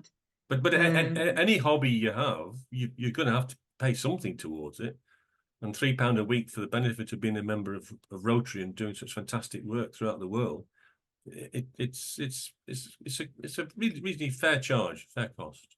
Yeah, and of course I know my Rotary Club and others work with Rotary clubs all over the world to keep. Then there is no money disappears seamlessly. Money goes from one Rotary club to another, wherever it is in the world. And barring maybe £1 or £2 in bank charges, really, the whole of the donations get sent, don't they? Yeah. And then if you think about it, of course, the foundation only gives money to Rotary. Yes. Doesn't give to any other organisation. So that £10 contributed here in the UK could be helping a club somewhere in Africa to do some good work, or anywhere like that. Yeah. And I did say once or twice at the recent discussion meetings, you know, we need to look at the bigger picture and see the bigger picture. Yeah. Good. Well, I think we've come to the end of the comments. I can't see any more. Can you, Malcolm? Isn't anybody? No? No. We've got to the end of the comments for both Ken and David, and the subject of membership, but it is it's wider than membership, isn't it, really? As you can, anybody listening to both Ken and David will hope understand that it's PI, it's meetings, it's what we do every week or every meeting, it's our projects, it's not just membership, it's everything is involved in changing our Rotary. And I hope that you've been inspired by our two great speakers this morning. It's a little early, but I think we can have a break now, if that's okay with everybody. And I'm sure, Ken, you did say you would share your presentation. If you send it to me and David, it looks like our clubs would be very grateful. I'll do that right after this. That's great. Thank you. And you know, instead of having a speaker at one of the club meetings, you can show the presentation and get a discussion going in your club, and share your discussions and share your views and what you decide with us. And we will help where we can. I keep saying we'll help, bring us in, and we can help. And of course, from the 1st of July, I will be visiting clubs. Let me know when you want me to come, and we'll have a good discussion about what we can do. So can we go on to a 10-minute break now? We're on to 22. I think if my watch is correct. And so if we have a 10-minute break for you to comfort break, as we call them, and I will see you all at approximately 10 to 12. And then we'll continue with Ben Hargreaves on a totally different matter. And we're talking about wildlife, and hopefully that will help with our projects. So see you all in 10 minutes. Well, here we are again, everybody. And I hope you've refreshed your tea, whatever you wanted to do in the 10 minutes. Ben will now talk about our local wildlife, but I think the Wildlife Trust covers a huge area, doesn't it, Ben? It's not you maybe. Actually, I think you need to tell people where you are at the moment, and because that's in our district, isn't it? Yeah, I live in Oswaldtwistle. I'm based ostensibly at our head office in Bamber Bridge, but yeah, we cover the old county, as in I think the 1970s definition. So we include Greater Manchester and North Merseyside, and a bit of what was Midwest Yorkshire, but we got back from Yorkshire. But yeah, it doesn't. We don't extend to Furness and Coniston like they did pre-1940s. No, but that's there is a Cumbria Wildlife Trust, isn't there? There is, yeah. Yeah. So it's and I know I listened recently to somebody that was speaking on sort of nationally, as because the wildlife trusts are all over Great Britain and Ireland. Yeah. Yeah. Okay. So Malcolm, can we hand the platform over to Ben? So I think you've got a presentation for us, Ben. So Yep. there you So go. just a brief introduction. I work for the trust as an invertebrate projects officer, but I've got a background in plants, really. So the focus of this is going to be mostly wildflower habitats, grasslands, and yeah, that's going to be the main focus. But there'll be sort of slight incorporation of other elements as well. So I'll share my screen and get the presentation up. So hopefully you can see that, and I'll do it as a slideshow so you don't get all the associated information, which were just really notes at the bottom. But obviously you may have questions and comments that are very similar anyway. So yeah, to start off, that's a nice buff-tailed bumblebee on some red clover. It is a wildlife trust photograph, but I can't tell you where that's from exactly. So yeah, in terms of flowering plants, we've got a huge range of native flowering plants that we can plant, or we can manage grasslands in a way which encourages them and allows them to thrive. And like I say, a vast array, depending on the soil type and the area of the country you're in, how dry it is, how wet it is, how near the coast it is, etc. So from the left, you've got things like field scabious that you'll get on limestone areas predominantly. So you get that round the Clitheroe area, especially, and sometimes in other grasslands. And then wild thyme in the middle, which is pretty much a coastal plant in Lancashire and probably Cumbria, although it might appear on some upland areas as well. And then on the right, probably the more ubiquitous common knapweed or black knapweed that you will get in most grasslands really, and that's something, it's a great value plant, and occasionally that's the only thing that is left in what are called sort of neglected or undermanaged grasslands. It seems to be the last thing that sort of hangs on. It grows tall and seems to be able to compete with the grasses. So in terms of why meadows are important and why they're under threat, predominantly we're looking at agriculture and the changes in agriculture.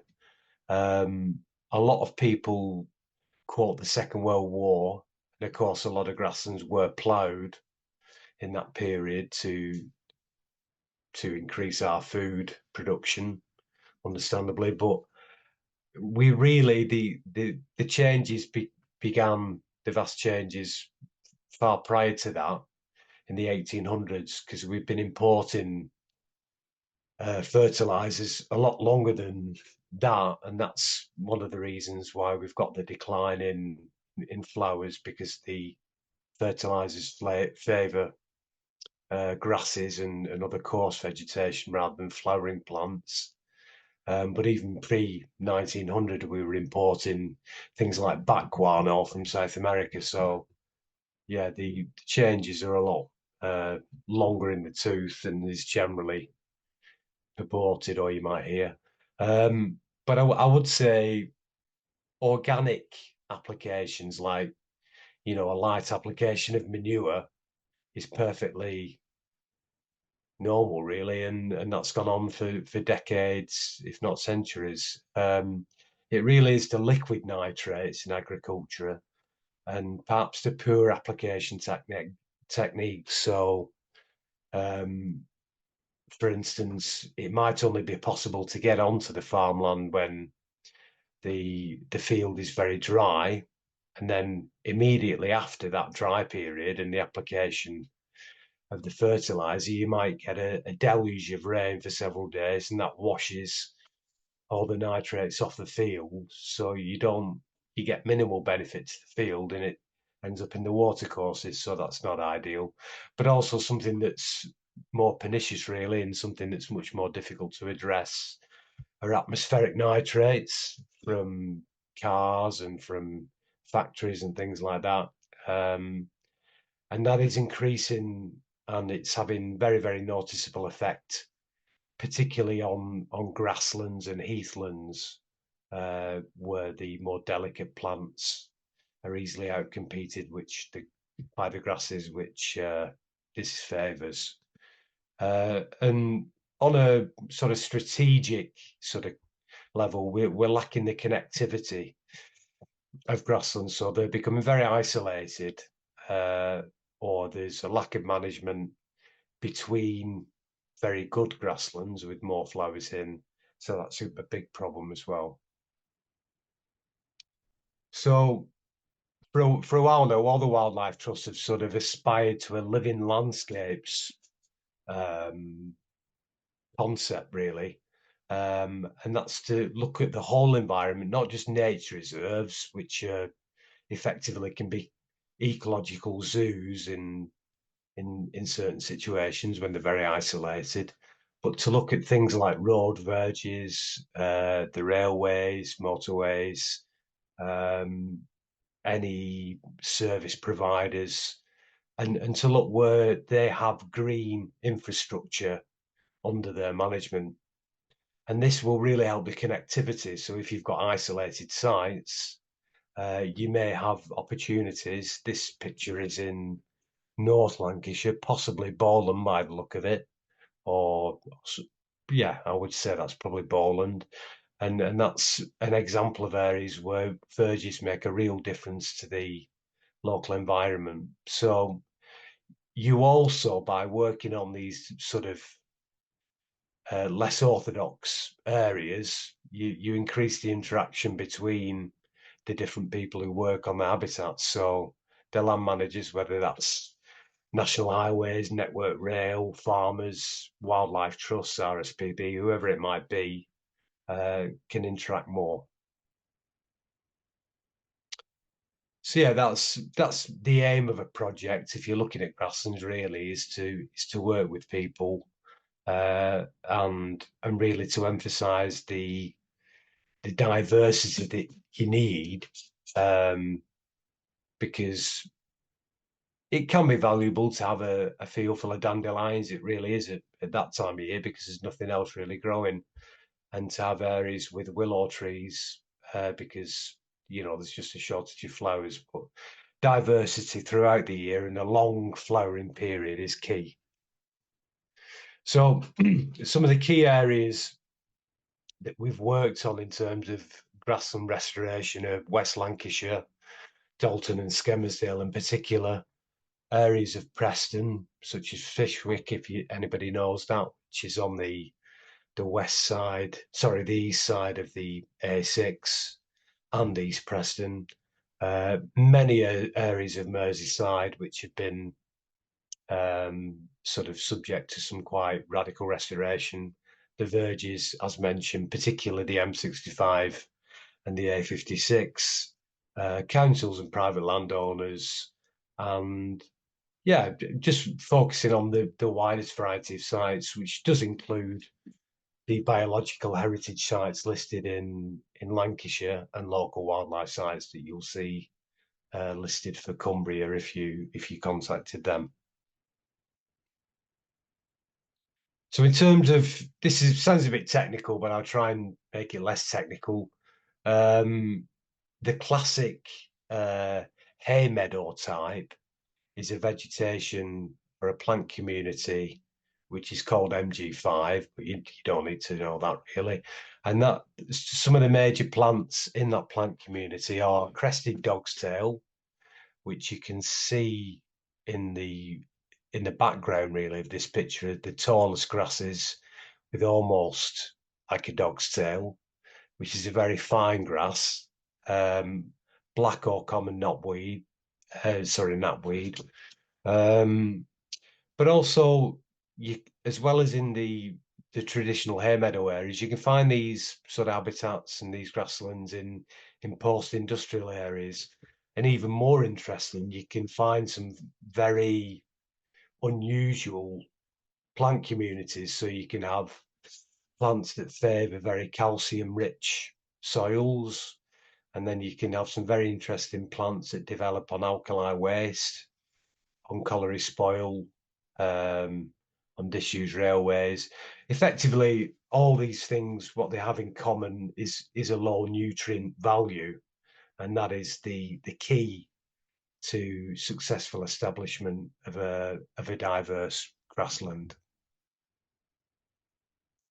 So in case of why we managed them, without management, grasslands will succeed, which is a completely natural process and not without value to a lot of our animals, which will use a more unmanaged grassland, which is tussocky. But after that, it turns to scrub. And for a period, it can be of limited value because the scrub becomes very dominant, whether that's hawthorn, blackthorn, gorse, whatever that might be. So we're trying to not eliminate the scrub, but to sort of manage it. And the management allows both annual and perennial wildflower plants to flower and set seed. Another critical thing is when cutting in a traditional hay meadow method is that you pick up the dead thatch and keep the sward open. Now the actual thatch is dead material of grasses and such like that sort of settle down, and that suppresses all but the most dominant plants. So if you don't remove that, even if you cut the grassland, it's probably not going to improve it a great deal. So I've already mentioned the decline, but I suppose it really accelerated after the Second World War at a huge rate. So we've lost 97% across the UK. The main factors are, of course, urban development, without appropriate mitigation. But probably the biggest factor is agricultural intensification, because we still have vast areas of farmland where we could have very ecologically valuable grassland habitat. Oh. So yeah, high proportion of meadows occur in ideal areas to improve. So this is an example of a very improved grassland which has been cut for silage. Very often now grasslands are cut for haylage or silage. And this multiple cropping, it just prevents the wildflowers from flowering and setting seed. So they may persist in a grassland for a long, long time, but never actually flower and just exist in a vegetative form. So you just got the leaves that are dotted amongst the grasses. So not very beneficial for wildlife. So reinstating hay meadows, there's various methods of doing it. Obviously, first you need to sort of, if it's not been managed for a long time, you need to cut the meadow and remove that tussocky coarse grass, which is inevitably dominant. Or in wet grasslands, it might be things like rushes. If you go up into the moors, that can be dominant.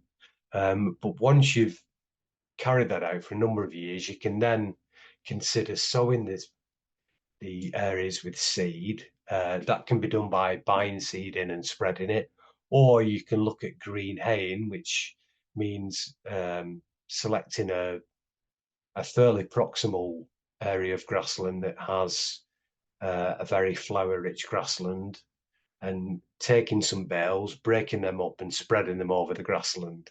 You can also plant plugs, which is obviously gives you a bit of a head start if you're restoring the grassland, and that can be a better option in some cases.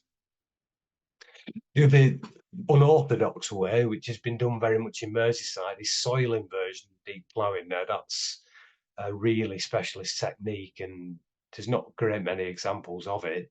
But effectively, what that does, it reverses the soil profile. So the top layer of the soil that's become enriched over a period of time is buried, and the low nutrient soil from underneath, which is usually sandy or at least free draining, is put at the top. So you literally reverse the way the soil would originally or naturally lie, and that provides a very, very good medium and substrate for the development of a wildflower meadow. The other good, really useful tool is yellow rattle. Now this is it's shown there on the left, and it's a parasitic plant which basically taps into the roots of the grasses and often weakens the grasses and can even sort of remove areas of grass. Now, what that does, it creates opportunities for other wildflowers to seed in to areas where they wouldn't be able to get into because of the grass. So on the right, you've got a grassland that's very grassy. It's still got a few wildflowers in, bit of St. John's wort, I think, and some common knapweed, which, like I say, persists to the end. But yeah, it will soon be lost and they won't persist. So that's something to really help establish a wider range of plants in a grassland. So yeah, I suppose the traditional meadow cuts were done much earlier in June, but what tends to happen now on meadows that are only cut and not grazed by animals is that they're cut later on. And the reason for that is just to allow the time for the plants to flower and seed before the cut.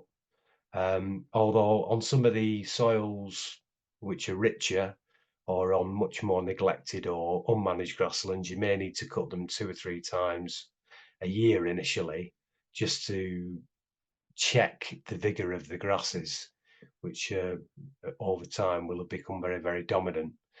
in much better grassland, you can sort of go the opposite, and you can reduce that. So you can even cut once every 2 years on very infertile sites. And one thing that's often lacking, even in conservation management, is having zones. So that sort of area where the grassland turns into scrub around the edges and then eventually to woodland, having that sort of tier of zones is very, very important for the wider biodiversity. Grasslands are not something that should be created in an absolute sort of fashion to the exclusion of all other habitats, because they become not very valuable. So it needn't be a meadow. We can have pasture, which is not generally cut at all. But obviously the establishment of very good pasture does rely on the density of animals that are grazing. So if you've got a grassland that's stocked with hundreds of animals, it's just going to be basically bitten to the quick. Whereas if you just have a few cows in a bigger area, that's better. And it can be done with environmental subsidies and with grants. Probably best a combination of the two, and there are some very good examples of that. This is what when I was mentioning zones and phases of different habitats. It's good to allow these sort of bits of scrub and bits of trees and scattered trees within the grassland to exist, because that is how a natural grassland will be. Our hay meadows, as wonderful as they are, full of wildflowers, are not really indicative of what a natural grassland would have been pre agriculture. So before the enclosure of fields and that sort of thing, we would have had much more land like this. It sort of almost looks more like common land that you would see maybe in Cornwall or Devon, where you've got sort of mixed grazing with different animals, a range of ponies, sheep and cattle. But some of the meadows that are cut are graze, and that's the most traditional way in more modern centuries of doing it. So they're cut in June, quite early on, around Lammas Day, I think it's called, and that sort of provides the nutrients for the cattle over winter if it's needed, if it's a particularly bad winter. But then the cattle are put onto the site, and they will quite often graze that grassland all the way through to the following March, when the meadow is what they call shut up, and the grazing animals are excluded. So it's a very, very brief flowering period. It's only March till June, really, and yet there's a lot of insects, a lot of animals that have adapted to that sort of cycle of management. So it is still a very valuable way of creating meadows. Grasslands in your gardens, lawn meadows or garden meadows, are tremendously valuable if you can set aside some areas, if you've got a big enough garden, or indeed any amenity area, parks, green spaces and the like. Again, the fertility of the soil is critical. So if you have a really rich soil, it's probably wise to consider, is this going to be something feasible that you can do? It may not be. There may be better options like an orchard or hedgerows or something like that.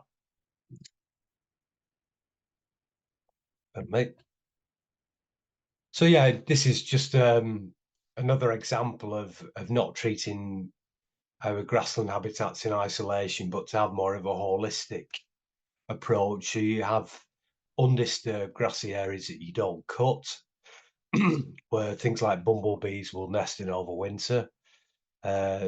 Hedges, which the bottoms of hedges are very, very valuable. Bare ground, which was really good for things like solitary bees. that go directly into the soil, beetle banks that are built up, log piles and walls, which are great for beetles, bugs, all manner of different insects. And obviously that leads on to other food for larger animals. And something what's called heterogeneity, which is just really the structure, is important. And you create that by having those zoned areas that sort of go from the short grassland to the longer grassland to the scrub to the tree. It's like a, as I say, like a tiered system, as you would see naturally.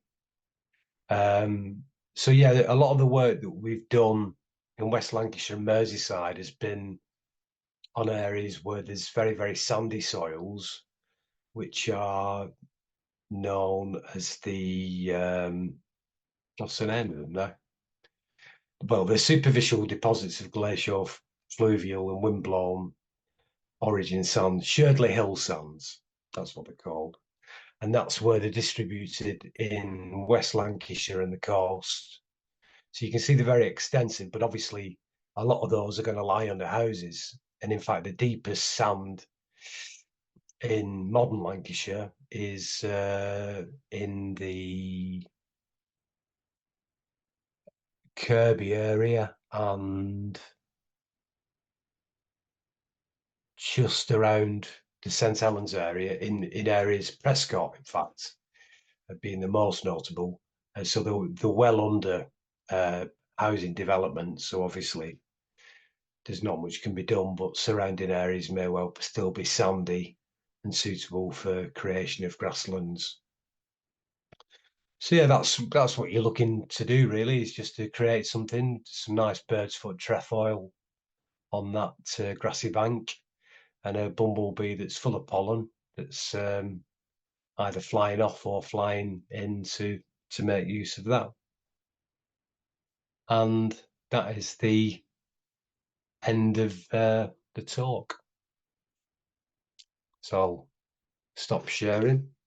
If there's Thanks very much, Ben. That's great. problem. I know that that some of our clubs do quite a bit of voluntary work around the areas in Cumbria and Lancashire with trying to create local good habitats for bees and insects. And my own Rotary Club, our Rota Kids school, have got a little project going, trying to get the wildflowers growing around the verges. How feasible is that? How difficult is it to do that? Really, it's critical on your soil type. So I guess it depends on what the grassland's like. So if it's very rough tussocky grassland, it's going to be very, very difficult. If it's mown and it's a case that you can get the relevant local authority who cuts the area, or whoever's jurisdiction that comes under, to stop cutting, you might be able to get more robust plants to put in, but then you've got to try and control the grass if you can. And another option to maybe consider is things like spring bulbs. So you can have things like primroses, bluebells. Bluebells don't need to be in woodlands. You can plant them out in the autumn, they do fine. Wood anemone, which also does okay in the autumn. Snake's head fritillary, cowslips. So you can look at things that maybe flower if there's a reluctance to completely alter the management, and they want to sort of mow it later in the year. So you get these spring flowers that come up, and then if you can get them just to put the brakes on the cutters, on the mowers, until those plants have died down, which tends to be quite early and the grass hasn't really grown very long, then that's an option as well. Yeah, so we need to be having conversations with our local authorities, don't we, really? If we can take over a bed, manage it ourselves, maybe, Do you have to clear the grass? If you cleared the grass and you got bare earth, could that be done? Yeah, you've got to be a little bit careful again. Sorry, it's like a bit of like a broken record, but because of the soil fertility, it is a bit tricky. So if the soil is very fertile and you create bare areas, occasionally you can get problems with things like docks and thistles that will sort of jump in, which have not been able to really get established because of the grass cover. You can. I wouldn't discourage you from creating bare areas. It's just to be conscious that you may need to do some dock control and some thistle control, and that's can be a bit of a bind. But if you do keep on top of it, it does work. And something I should have mentioned before, you did mention schools and things like that. This is a great place to sort of get into the subject really at an early age and sort of promote it to young people, so they get more used to flowery areas where they perhaps weren't flowery areas before. That's something that's really good. And gardens, you might think, well, I've just got a tiny garden, I've just got a very small area where I can have some wildflowers, or even if you've got a big garden, you might only have small areas. But when you add all that together, it's a tremendous resource. So if we add together all the gardens, it's a bigger habitat than any other habitat we've got in the country, really. Apart from maybe woodlands are edging up because we've planted a lot of trees at the moment. But yeah, compared to a lot of habitats collectively, that's something of great ecological importance when you add it all together. Yeah. So, and wildflower seed is relatively cheap, isn't it? So it's not an expensive project if somebody wanted to have a go. It isn't. Yeah, it is cheap, and or even if you're trying to, if you're maybe looking at even zero cost and you happen to know a friendly farmer who's got a field which is quite flower rich, and there's quite a lot in the north of the county. There's some really great grasslands that are very flower rich, and some roadside verges. You can go, if they're not being cut late on or haven't been, you can go in with a net, either an insect net's very useful, but you could easily use a sack or something like that, and you can just gather the seed, or just sort of take this, just nip off the seed heads and things like that, and use that as a free seed source. Yeah, that's a great idea. I never thought about going collecting them. And there's no restrictions on us doing that on a public area, or if you ask permission from a farmer. I mean, ideally to ask permission, but I mean, from a legal point of view, you're not uprooting the plant. No. So you're not committing any offence by collecting seed. You only get into difficulty if you're actually digging the whole plant up, removing it. So just collecting the seed, yeah, there's no problem with that. But yeah, it's really good practice if you can just have a word with the person who owns the land or manages it, just so they know what you're doing. Kath, it's a question. John Edwards would like to ask a question. Right. Okay. Yes, thank you, Ben. An interesting presentation there. There is a link with membership. You might not realise it, but it's all about raising profile.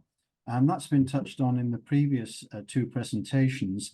And in my own club at Lytham, we see environment rising up the agenda. And to that end, we recently joined as a corporate member of the Lancashire Wildlife Trust. Now, why? Well, because we see it raising profile. We see it as an important element when people look at membership. They look at websites, and if they can see you doing something and being associated with somebody else, partnership is key in all that we're doing. And to that end, we see environment as a very good link into schools. before COVID, we used to have really good links with particularly the junior schools. But of course, COVID and post-COVID has seen an end to that. But we're trying to get back in, and we are having success and taking something to the teachers, which is going to aid their curriculum. We can't impose things on them, but things to do with the environment make sense.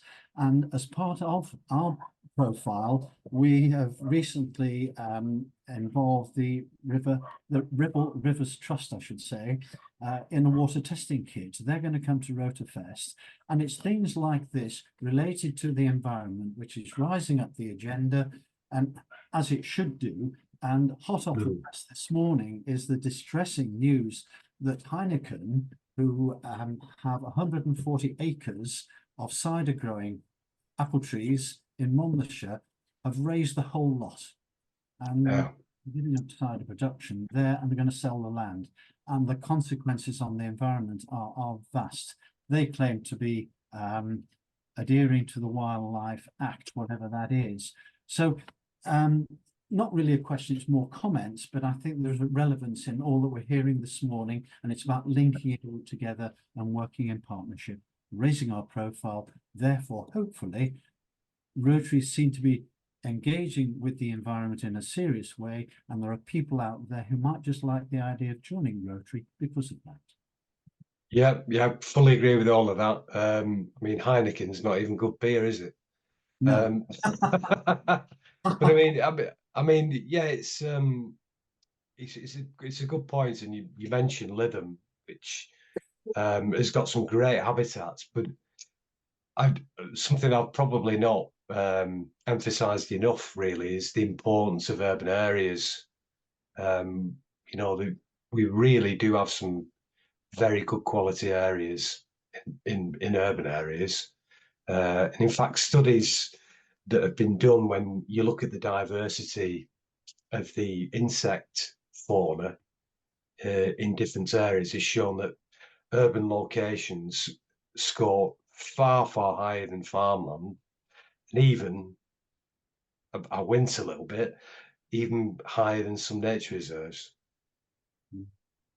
So I mean, and I can sort of testify to that, because I find things I mean, we live at the top of Oswald-Twistle at Stanhill, so we do back onto some habitat, but it's intensive farmland. But I find things in my garden that I've never found in the rest of Lancashire. In fact, I think I've got 3 First Lancashire records from my garden, which I've been looking for everywhere all over Lancashire, and they were there in my garden. Yeah, and of course, in Rotary, we have areas of focus, and environment is the newest area of focus. And as John just said, it's something that catches people's attention, isn't it? It's of the now. And we need to help our environment. I've worked in horticulture all my life, so I'm very fond of my garden. Excellent. And I know that our clubs would find it not too difficult to just do 1 or 2 little patches. I mean, you can help out, as you said, in the small measure, and you add all the pieces together, and it amounts to a good help, and a larger help than you would probably realise. Yeah, and it's completely valid from an economic point of view, because if you think about some of the parks and open spaces, I mean, some of these parks are cut on a ridiculous regime of sort of, 20 or 30 times a year, just they never, the mowing machines are never off. The amount of savings they could make on fuel by reducing by 1/3 or 1/2, and it wouldn't allow the park areas to get that high, but you would get little things like clover and self-heal and these things that you might just spot in your garden. It'd at least just allow a few things to grow. And yet, unfortunately we have this concept of needing these sort of you know, green, completely green areas for recreation, and we don't really. You can still play football if there's a couple of inches of vegetation there. I always did. Absolutely. And how difficult, if our members wanted to get advice, could they come to the Wildlife Trust? How would they do that? Yeah, by all means, if you I mean, you'll have my email address, you're welcome to Yep. email me. Or if it's something more general that you want to put to the Wildlife Trust as a whole, we have a info@lancswt.org.uk, so that's our general email address. That'll tend to come to me and a couple of colleagues, with whom I'd probably share it with anyway. So either of those would work. But yeah, it will we should. be the same for Cumbria, won't it? info@Cumbria. Yeah, I would think so. And Cumbria have done some really pioneering work on what's that air road that is sort of the first air road that branches off that goes past Levens. I can't remember the exact. 590. Is it the 590? Yeah, they've done some superb road verge work along there, installing wildflower areas over considerable stretches. So really, they we're sort of first to look at that. But it's been looked at throughout the country. I went down to Surrey last year, and a lot of the motorway verges are being managed for biodiversity purposes. Scotland is doing a huge amount, which is under a different authority, of course. So it's sort of creeping up the agenda across the scale, really. Yeah, well, thanks for that, Ben. And I'm sure our Rotarians will do what they can. And I'm quite eager to get them sowing a few wildflowers and, you know, looking into how to do it and helping. It all helps the ecosystem, doesn't it? And they step on the ladder, help the bees, help this, help that, you know, on the food chain. Yeah, and enjoy the plants. Plant things that you like as well. There's nothing wrong with that. Everybody's got favourites. Can't deny I haven't. Yes. So yeah, but yeah, colours are nice. But thanks very much for your time, and yeah, any help, advice that we can give, then we'd obviously be happy to. That's great. That's great. Yes, and I will share the details, and anybody that's listening, just drop me a line, drop me an email, and we'll share the details. And obviously you're quite accessible. Wildlife Trust is, if you Google Wildlife Trust, you can easily find plenty of emails and people to ask. Yeah. Thanks very much, Ben. Thanks all. Thanks very much indeed. Appreciate I know. it. Yeah. Bye. Bye-bye. Now, we come to the point where I keep saying we're going to hear about some wombles. Malcolm, can I ask you to play that little video I gave you? It's just a short little video about a group which are based in District 1260, which is quite a long way south. And it's just an interesting little snippet. Litter picking group. We are a Rotary community corps that is a group of non-Rotarians who share the Rotary principles of service above self. We benefit from Rotary's strengths and resources, and by working together we can achieve much more than by working alone. It has also opened the door to a whole world of possibilities. Starting with just one person, we now have over 1,000 followers. We have collected over 500 bags of litter, of which over 100 were able to be recycled. Over 650 hours have been volunteered for this project so far. We have run 22 community litter picking events that anyone can come along and join in with. We also support solo wombles by providing equipment to local people so they can litter pick in their own time. We focus on green spaces that otherwise wouldn't be cleaned. We are planning to work with lower schools to educate through Womble workshops and school litter picks, and we are working with upper schools to support Duke of Edinburgh Award students. All are welcome to our events. That's people of all ages, all abilities, all backgrounds. It's great for mental health, making new friends, getting outside in nature while working at your own pace, and it's fun. You can see an immediate difference. It's not our litter, but it is our town. We look forward to the future. I wanted you to see that because it's a Rotary Community Corps that's doing that work. Rotary Community Corps are teams who work in partnership with Rotary clubs. And I want to encourage you to consider. Yes, there's a few YouTube, 1260 have lots of YouTube channels. So Rotary Community Corps are teams who work in partnership with Rotary clubs to improve their communities. Membership is, we keep using that word, don't we? But to increase membership, sometimes we need to think outside the box and not include people into our clubs, but try to build a community core. They are, as you saw, part of Rotary because they had the Rotary high-vis vests. Ian McTurk will be cringing at that, but obviously they're working on the roadside and that's a litter picking group. It could quite easily be another or different community project. So Rotary clubs can sponsor these community core. They would be then insured under the Rotary platform.